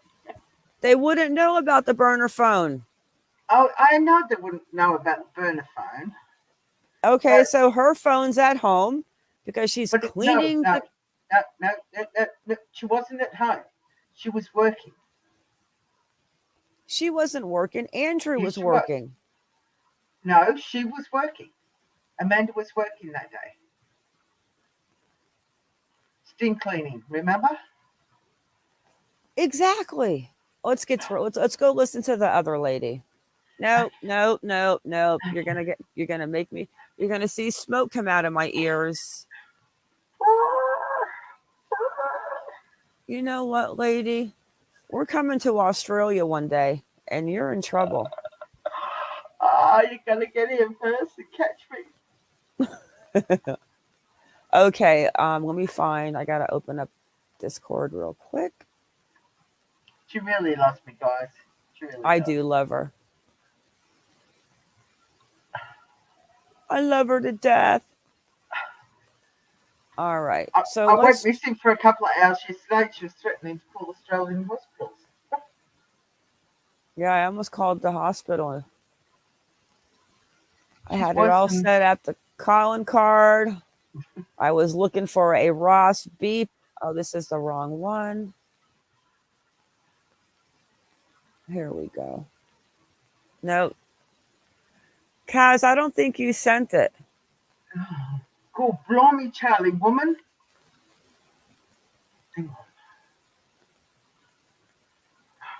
Page down. So while we're getting that, I don't know if you guys heard, do you remember little Trinity Bacchus, that the 16-year-old out in Nevada County that went missing, and they found her like 2 days later in her bathrobe and her pajama bottoms? Well, it ended up that she took 2 hits of acid and smoked some weed and just completely freaked out, talking about, everybody, you got to get out of the house. And she ran out of the house, and they found her half a mile to a mile away, deceased, and her clothes were off. So you she had about that article, darling. the cast about the girl. Crime Trick. Yeah. I didn't think you were going to show that one because it's not really doing anything more than what we've already seen. It's not worth the airtime. Yeah, I just want to touch on like about 15 minutes of it. Okay. Fair enough. I don't know, but I wonder if they saw her car traveling north on the highway. The school got the picture of it. I wonder if you would have thought that they would have seen Amanda going that way too.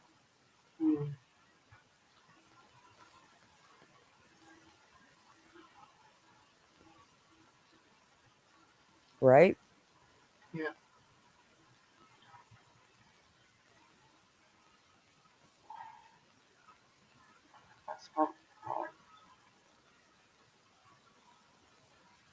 Right?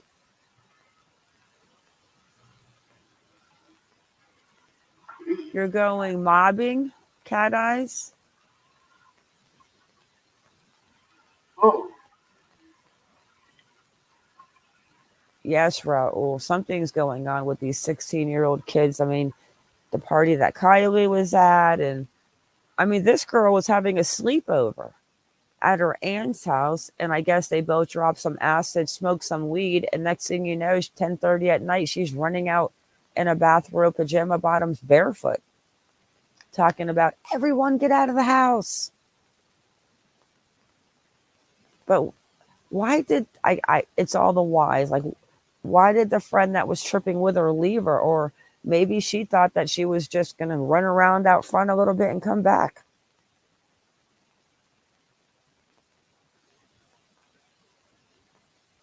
Thank you, Kaz. You know?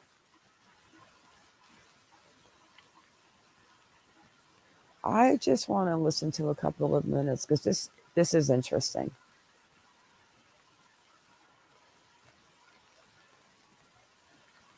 Yeah, it's crazy that about Trinity. Yeah, gal. Yeah, I did. That's horrendous. With the earphones, with the notepad, and I was like, ooh, catching all kinds of inconsistencies. I mean, talk about a lot of inconsistencies, She Amanda. is so cute. Isn't she gorgeous? Hey, I love Allison, her. Allison, what are your thoughts on it? Because I seen a comment you said, and I wasn't sure what it meant. So I was wondering, I just want to know what your thoughts, let me know what your thoughts are on it. If you watched it, just go for it in the chat right now. And I seen Vicky in the house. I don't know if I said hi to her. One, Allison says one, Jacqueline, hi. I have questions still with this case. I have been following it.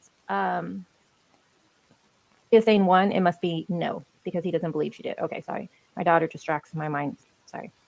All right. But one thing you're going to hear is that they go into. If you want me to pause, Amanda, pause she you, believes, anyone in the chat, that just is her type mother on camera. pause. She believes it is, no questions asked. But then I did think it was interesting that her brother has such, he's so opposite I'm from what actually she's working thinking. on And a it's very video. interesting. And I kind of feel there's something going on between Amanda and her brother. You guys let me know. You guys have probably been more in the groups with the stuff, and maybe you guys are seeing some of the stuff written in the groups. I've been staying out of it. So is there some kind of rivalry going on with the siblings here? Georgia. Are they not getting along? Amanda does say that her own family, it seems like a lot of them, I don't know who, but they all accused her. They all thought that she had something to do with her mother's death. And she talks about that. And I'm like, oh, shit. Wow. Okay. I don't know. So let's listen to this. And then I will be stopping, giving my commentary, just so you know. Scott, can you drop this channel's name in the chat, their link? I'm sorry, I don't have it. Now, Candace, what I've heard is Amanda's cousin. And then this crime on the record, I do not know. And I wonder, is he dating Candace or involved with Candace? I also don't know that either, because he kind of makes it, he jokes around like something like. To avoid that, but when you do, you end up having armchair detectives use every little frame to try to what. However, I hate when people refer to us as armchair detectives. It's so ridiculous. And I just think it's funny because his channel is true crime. And I'm like, okay, whatever, dude.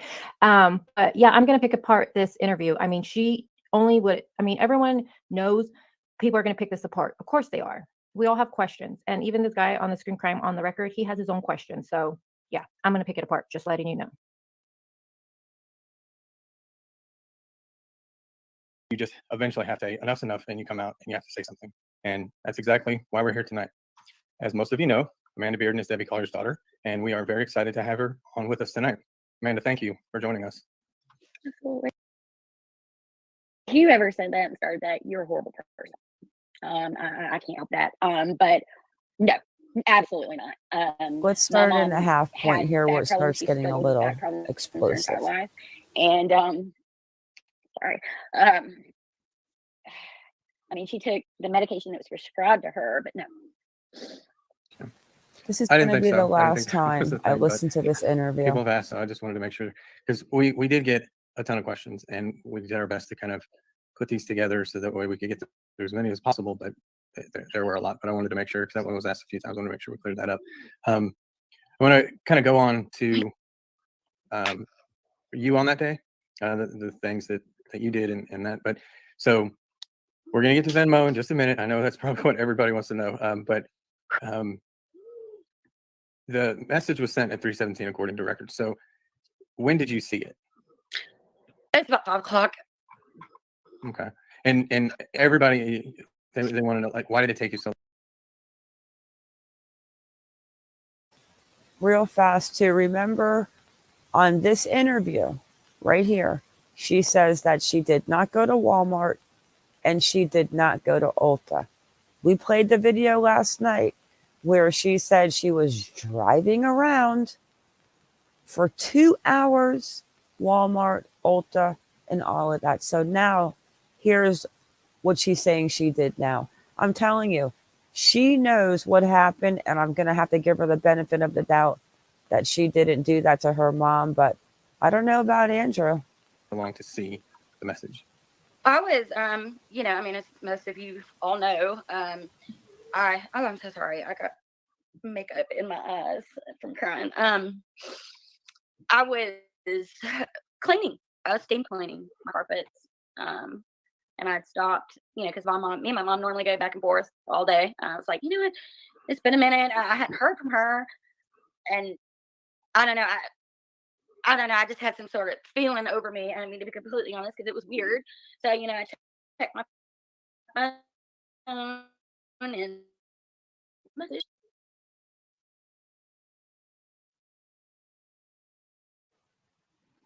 And sorry, I keep booting my own self out. Sorry about that. I'm going to rewind it. But she sees the message at 5 p.m. She's just cleaning. I can't take all of the licking and stuff. Between that and the dog that you hear snoring with the earphones on, I'm dying, you guys. I'm just dying. So 5 p.m., she saw the Venmo message. She was steam cleaning her carpets. Her and her mom, they go back and forth all day. So they talk all day long, okay? And she said it had been a minute since she heard from her mom. And then she just happened to get this feeling. And then she goes, looks at her phone, and then there's the Venmo message right there. Uh-huh. And what did she say in the other video yesterday? She said that she fell asleep. She woke up, and what did she say, Kaz? I can't remember. That she checked her phone. She noticed she hadn't heard from her mom, even though that was but that was the following day. Like, she is so contradictory. It's not even funny. Felt weird at 5, so check phone, but haven't talked to mom all day. Exactly. And Bingo. remember, let me drop her link, and please remind me to drop it in the description too, Kazaboo. When she talks about not speaking to her mom on Saturday, it was just so cool, right? About it, how she says it though. Like, not a big deal, like nothing red flaggish, right? That's her channel, guys. But now we're like, they talk back and forth all day long. Crazy crime chick. And then she's just like, hey, I have this weird feeling. I haven't talked to my mom. Let me go look at my phone. And bam, there's the Venmo. Mm-hmm. I don't know. Why wait to 5? And Tony, what are your thoughts on this? You think let me see. The 5 o'clock notice of the Venmo message is correct. It aligns with what Andrew said in the YouTube. Sorry, Jennifer. Which part? I think she's referring to.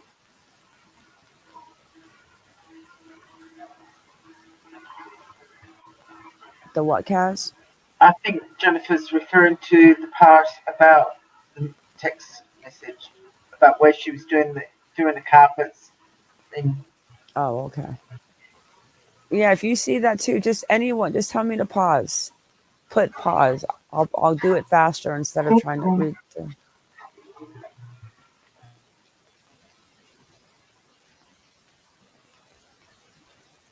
And some also, what happened?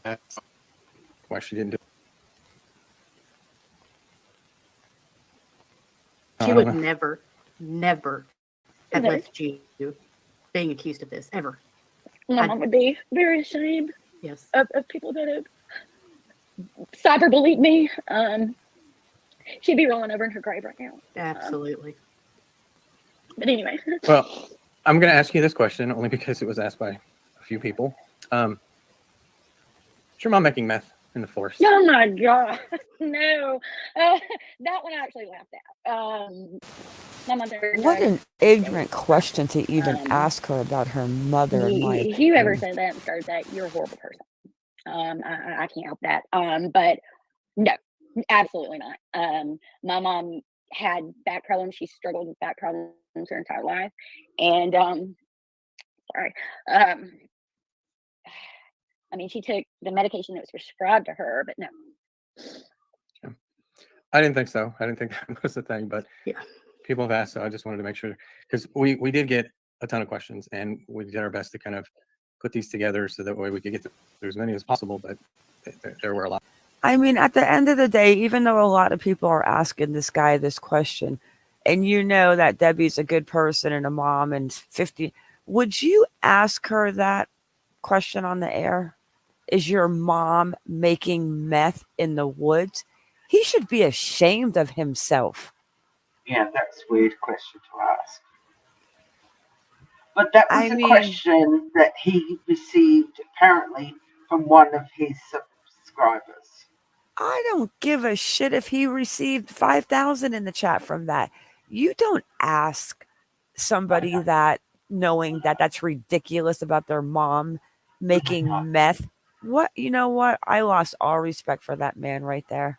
But I wanted to make sure, because that one was asked a few times. I want to make sure we cleared that up. You're done with me, crime on the record. Kind of go on to you on that day, the things that you did and that. But so we're going to get to Venmo in just a minute. I know that's probably what everybody wants to know. But listen to this anymore. The message was sent at 3:17 according to records. So when did you see it? It's about 5 o'clock. Okay. And everybody, they want to know, like, why did it take you so long to see the message?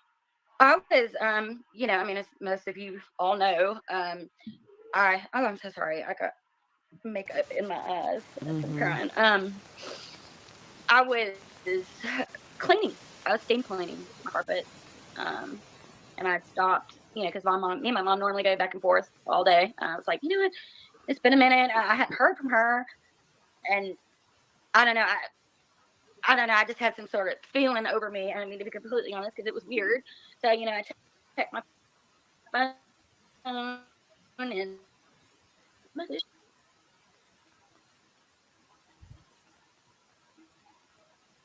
Even the video. I'm sorry, I keep bleeding my own self out. Sorry about that. I'm going to rewind it. But she sees the message at 5 p.m.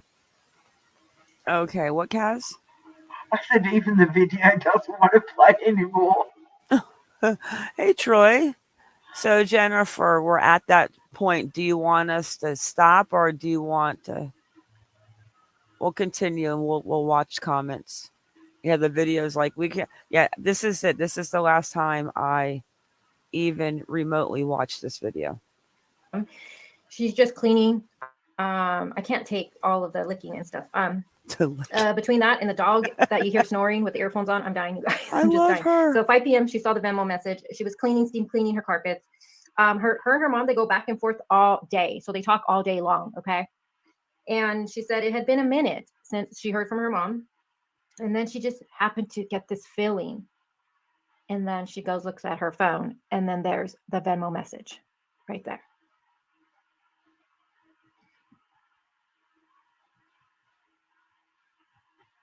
Felt weird at 5, so check phone, but haven't talked to mom all day. Exactly. And remember,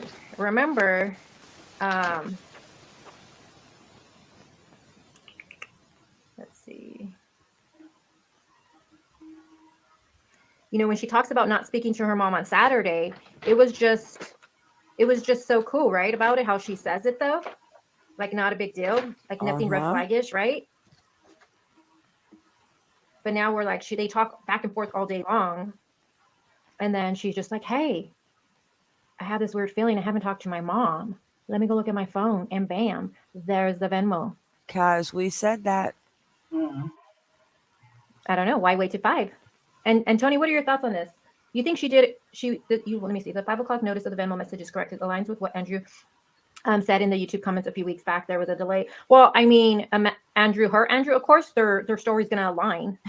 I mean, come on, but exactly. No brainer there.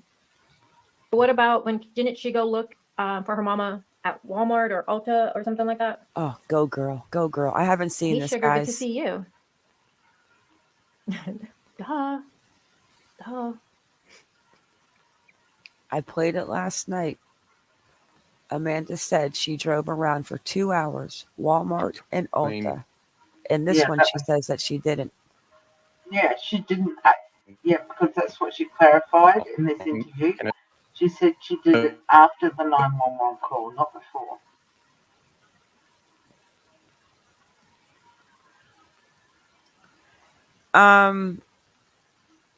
Yes. Wait a second. Let's play. This is not my end. This is their end. The message was sent at 3:17, according to her. So, when did you see it? It's about 5 o'clock. Okay, and exactly, everybody Jennifer. They want to know, like, why did it take you so long to see the message? I was, I mean, as most of you all know, back in a few minutes. Can't watch this anymore, sweetheart. Makeup in my eyes. I was all right. cleaning. I was steam cleaning my carpets. And I'd stopped, because me and my mom normally go back and forth all day. I was like, just a minute. I hadn't heard from her, and I don't know. I just had some sort of feeling over me. I mean, to be completely honest, because it was weird. So, I checked my phone, and there was a message. Me too, Leisha. And so there's some speculation about the timeline between when you saw the message and when the 911 call was made, and kind of some things that sound like going to making the 911 call or making the 911 call going to look for. So, like, after you got that message, can you just kind of walk us through exactly what you did next? Well, first of all, I was in a complete state of terror, anger. I mean, I was a basket case because I didn't know what to think. I started calling Steve over and over and over again. I think her wording is trying to block me out again for saying that. Wait a second. I just caught on to something that I did not think of. So now she's saying that she called Steve over and over and over again. But on Steve's 911 call, he says that she comes over, frantic about the message and that she got, blah, blah, blah. And Steve had not heard from her. But now she's calling Steve. I would love to speak to Steve. I know. That's something interesting because Steve wasn't like, yeah, she kept trying to, she was trying to call me all day, but I didn't understand. Then when I got home, she was here with this crazy, they're not going to let me go message. I think it's her wording right here is very interesting for me. After she got the text message, walk me through the timeline of it. Mm-hmm. And her initial thoughts are terror and anger. Mm-hmm. Why are you angry for? I don't understand that. Like, terror and anger, and she was a basket case.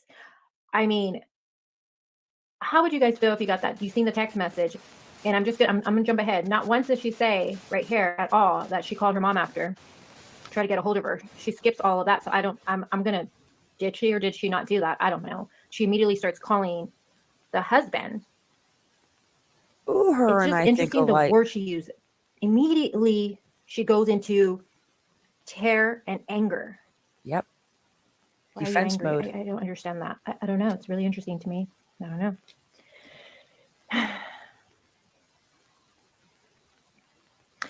The ending, she has, you'll see her with the most emotion when she goes into all the things she's been through, her own traumas and stuff like that.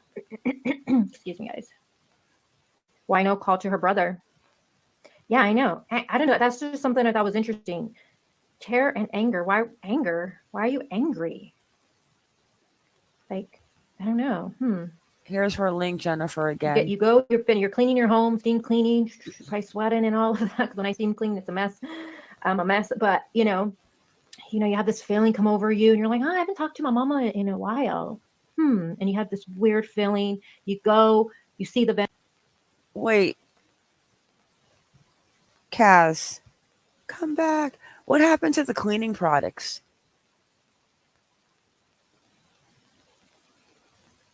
And you go into anger mode. You go into terror mode. Maybe she's skipping some stuff here. I'm gonna give her that. Whatever, sake of argument.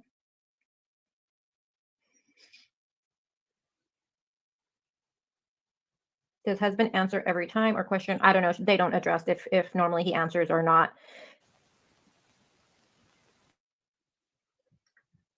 Boo says, if my mom sent me that text message, I would call 911 right away.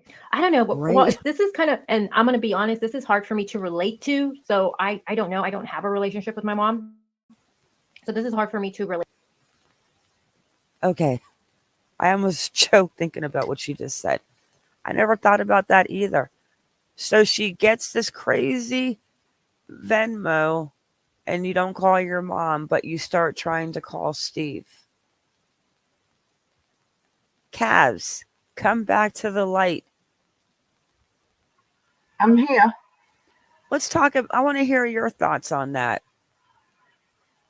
Did you hear About what her she... ringing? Yeah, I remember what she said. About she did try to ring him up. And then she couldn't get hold of her mum. And then she rang Steve. She went over to the house. That's not what she just said. You want me to go back? No, I can't listen to her anymore, so I really can't. Yeah, she said that after all of that in the message, and she the person she tried to call over, what Amanda said was she tried to call Steve a couple of times. Steve never talks about it, but everything always comes from Amanda. No one can go to the person behind that says it. It's always Amanda saying it. Yeah. Late too, and I'll be honest with it. So maybe my judgment is a little different. So I try to think of it as somebody else, like my dad. So if my dad sent me this message. Huh? I was just going to say, anything that she's saying on here, I mean, I'm quite sure LE, law enforcement, are going to see this in some shape or form. If she's saying these things, they can, attest to what she's saying is truth or lie, because they've got her phone data off her mobile phone, off the cell phone. So I get that. So she wouldn't want to be telling the whopper. I still believe there's a burner phone involved. I believe that Amanda might have been at the place saying that she was steam cleaning, but then Andrew was out there with the burner phone, or he just left the phone at the house. There's another phone involved. I have said it from day one. Sweetie, I'm going to have to love and leave you, darling. Ross is home and we're going out to dinner, so... Oh, okay. You go enjoy dinner. Yeah. So, thank you. Yeah, I'm going to go like 10 more minutes and I'm going to get off. It's almost 3 o'clock in the morning here. Yeah, I know. Thank you, guys. We'll have to pick this one up again, I guess, for part 4. Yeah. Good night. Good night, everybody. And thank you for coming in. And can you please hit the like or dislike, whichever you prefer, if you haven't already done so before you leave the live. Mara and I would greatly appreciate it. Love you guys. I'll just come back on cam and wave goodbye. With her missing eye lens. Yeah. I'll see you all later, guys. Love you. All right. Have a good day, Kaz. All right. Let's see. I don't know. And I'm close to my dad. I would not go into, I personally I don't know. I wouldn't, I'd be like, what? Like my immediate thought wouldn't go into anger and terror. Like, I don't know. I wouldn't. I would first call him, be calling him and calling him, try to get older. If I couldn't, then I would go then to my stepmom. But I don't know. If there's a history of mom sending daughter money via a cell phone program, then a Venmo message with money attached to it wouldn't raise huge alarm bells, but the amount of it would. And from Venmo, hold on. I would think though that amount would be, I mean, if my dad sent me that amount and I had no idea why he's sending me that amount, I'd be like, whoa, I think you sent this to the wrong person, Pops. You know what I mean? Me too.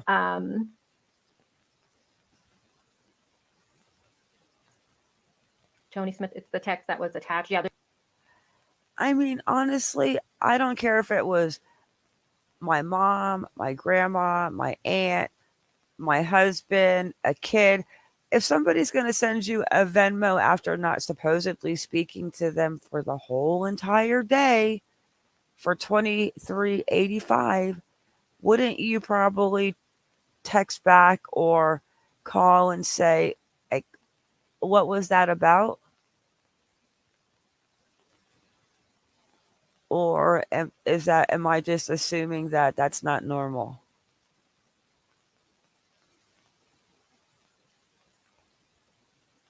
But then instead of that, okay, let's just go ahead and try to call Steve a couple of times because I really hope the FBI understands that they know that this was not a suicide or an accidental death. There's a text. Yeah, you can write something when you send a Venmo cash. Yeah, it is very cryptic. I would too, but other people say they would go into being scared and worried. And someone just said, "Boo," I think said she'd call 911, and maybe you would. I don't know. My initial thing, I would just be kind of confused by it too. I'd be like, "Huh, what's going on here?" You know what I mean? I wouldn't go into immediate anger and terror. It's just interesting. She immediately goes into this terror and anger with it. I don't know, but maybe that's just Amanda's personality. Maybe she is like that. I don't know. Seriously, if you got a message, if you didn't talk to whoever it was, a friend, a family member, whatever, for the whole entire day, and they sent you for no reason a $23.85 PayPal, Cash App, Venmo, whatever, would you just keep it and not respond to the person that sent that Venmo? And now what if it was your mom, your dad, your sister, your kid that sent it? I mean, think about that. Talk to me, guys. I don't know. I'm trying to understand it.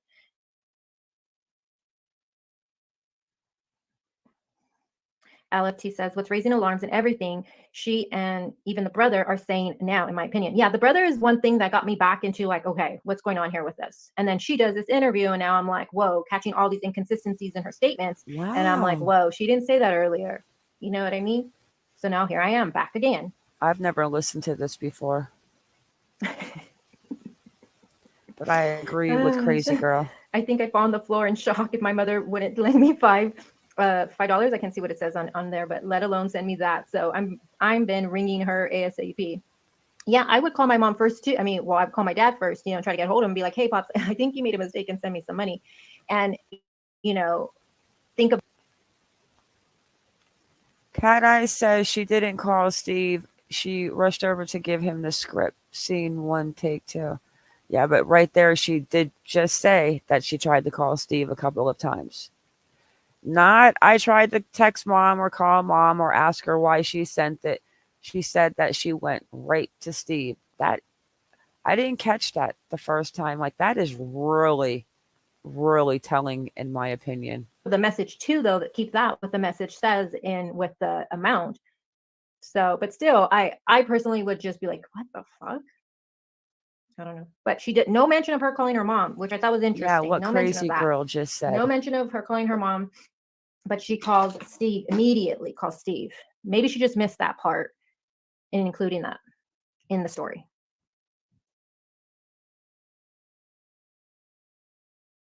I finally got in touch with him while I was old. I actually went over to my mom's house because, I mean, what I had just read, I didn't want to believe. Mm-hmm. Pretty much noise, is it? No. It's our snout.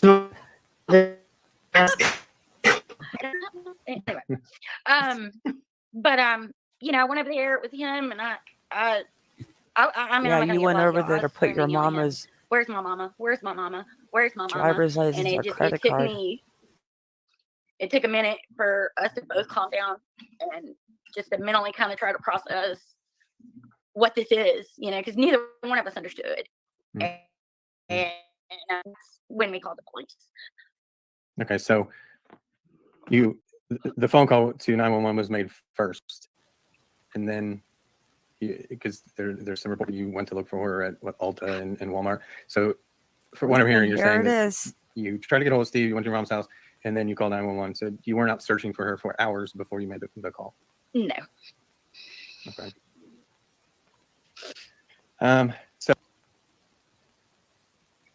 And so she understood the message we can't figure out. Yeah, I got that feeling too, Rose. Thank you for saying that. Yeah, I think the same thing. Let me go back, right? And for us to both calm down and just to mentally kind of try to process Here she says what it this right is, here. you know, because neither one of us understood. The Walmart and the Ulta. When And we know damn well what she said in last night's interview. The phone call to 911 was made first, and then because there's some report that you went to look for her at Ulta and Walmart. So, for what I'm hearing, you're saying that you tried to get hold of Steve, you went to your mom's house, and then you called 911. So you weren't out searching for her for hours before you made the call. No. Okay.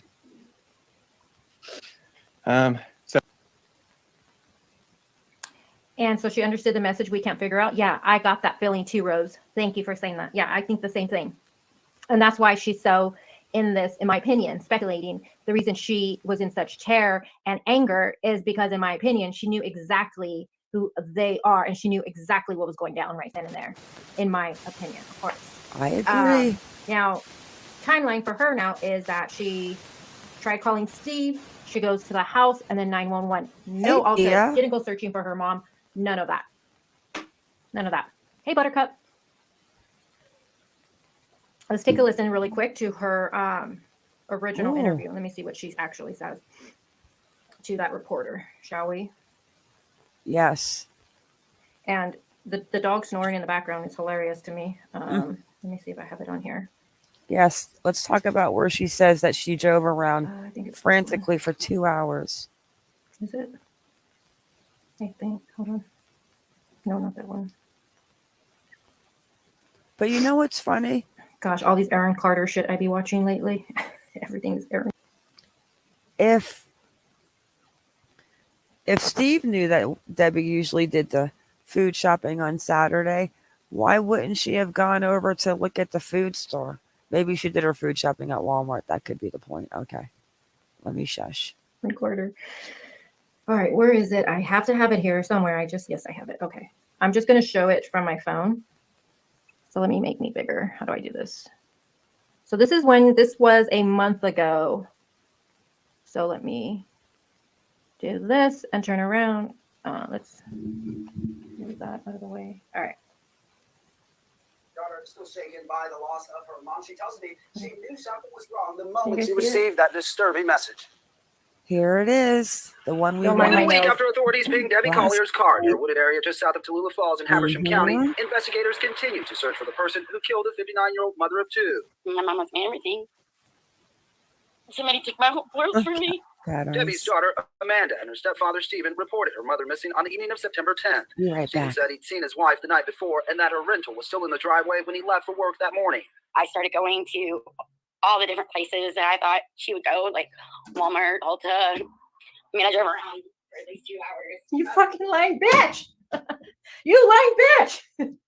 That lying bitch. Sorry. She just said she didn't do that right now. She's like, I did not do that. No, I didn't try. No. You just said right now. Oh my gosh. And it looks like the husband seen her the night before. So that would have been. See, I'm not the only one that thinks she's a liar. God, I feel better. Let's watch this again, shall we? Can I do it this way? Maybe you guys can see it better. Sorry. If you're wearing earphones, sorry if I yelled. Oh, I feel better. We watched this last night, guys. The moment she received that disturbing message. Like that game? Can you guys see? More than a week after authorities pinged Debbie Collier's car near a wooded area just south of girl. Tallulah Falls in Habersham County, investigators continue to search for the person who killed the 59-year-old mother of two. My mom was everything. Yeah, somebody took my whole world from me. Debbie's daughter, Amanda, and her stepfather, Stephen, reported her mother missing on the evening of September 10th. Stephen said he'd seen his wife the night before and that her rental was still in the driveway when he left for work that morning. I started going to... Yeah, so he seen her Friday, night before, equals Friday, Tony. Mm-hmm. So the husband seen her the night before, Friday. They slept in separate beds. He was a snore Or bear. you're not agreeing with me with the husband seen her? Because that's what we were trying to figure out earlier. Our minds have so much information with this. And the reason we're saying that is because she says that no one saw her Friday, she says.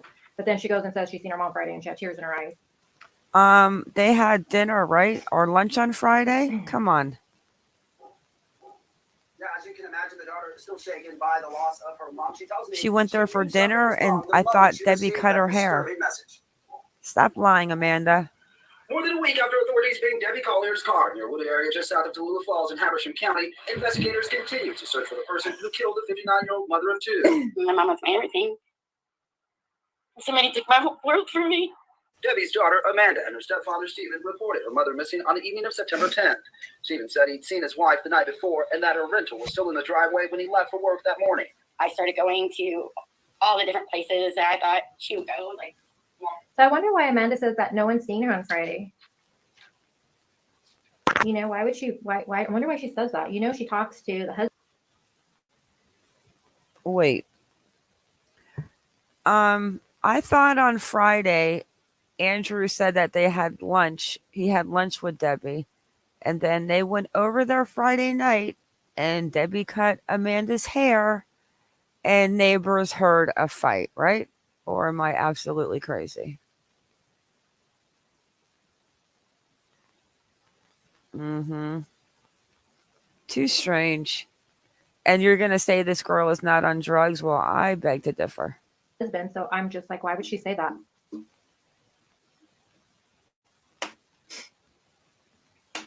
When you find out, you think crazy girl, let me sketchy know. Too? Yeah, I'm going to do that LFT. But I wonder why she's saying that no one's seen her Friday. I don't know.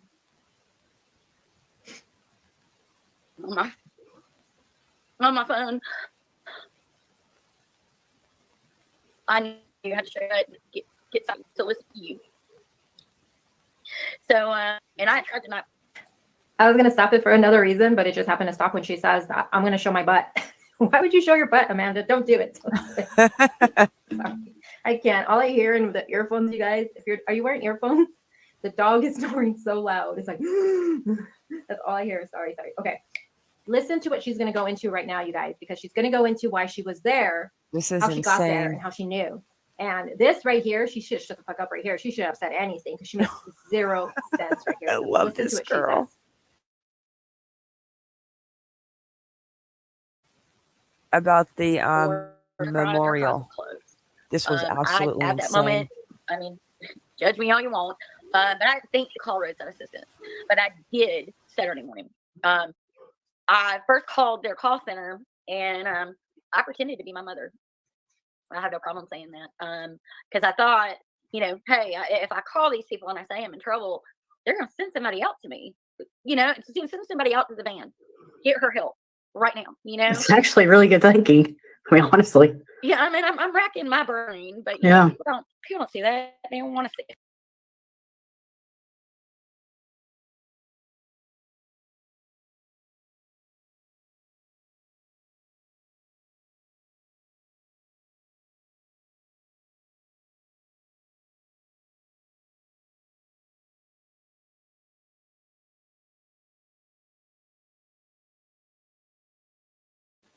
Jennifer, I don't know about the haircut being cut at the house. From what I heard is that Amanda went to the house on Friday night for dinner, and somebody in the chat maybe heard it too, and that Debbie cut Amanda's hair.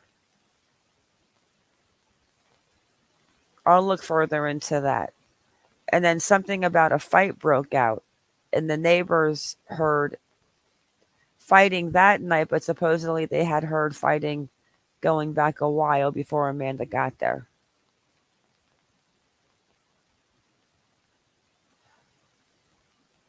Yes, sweet Melissa, she is definitely, she doesn't even remember what she lied about.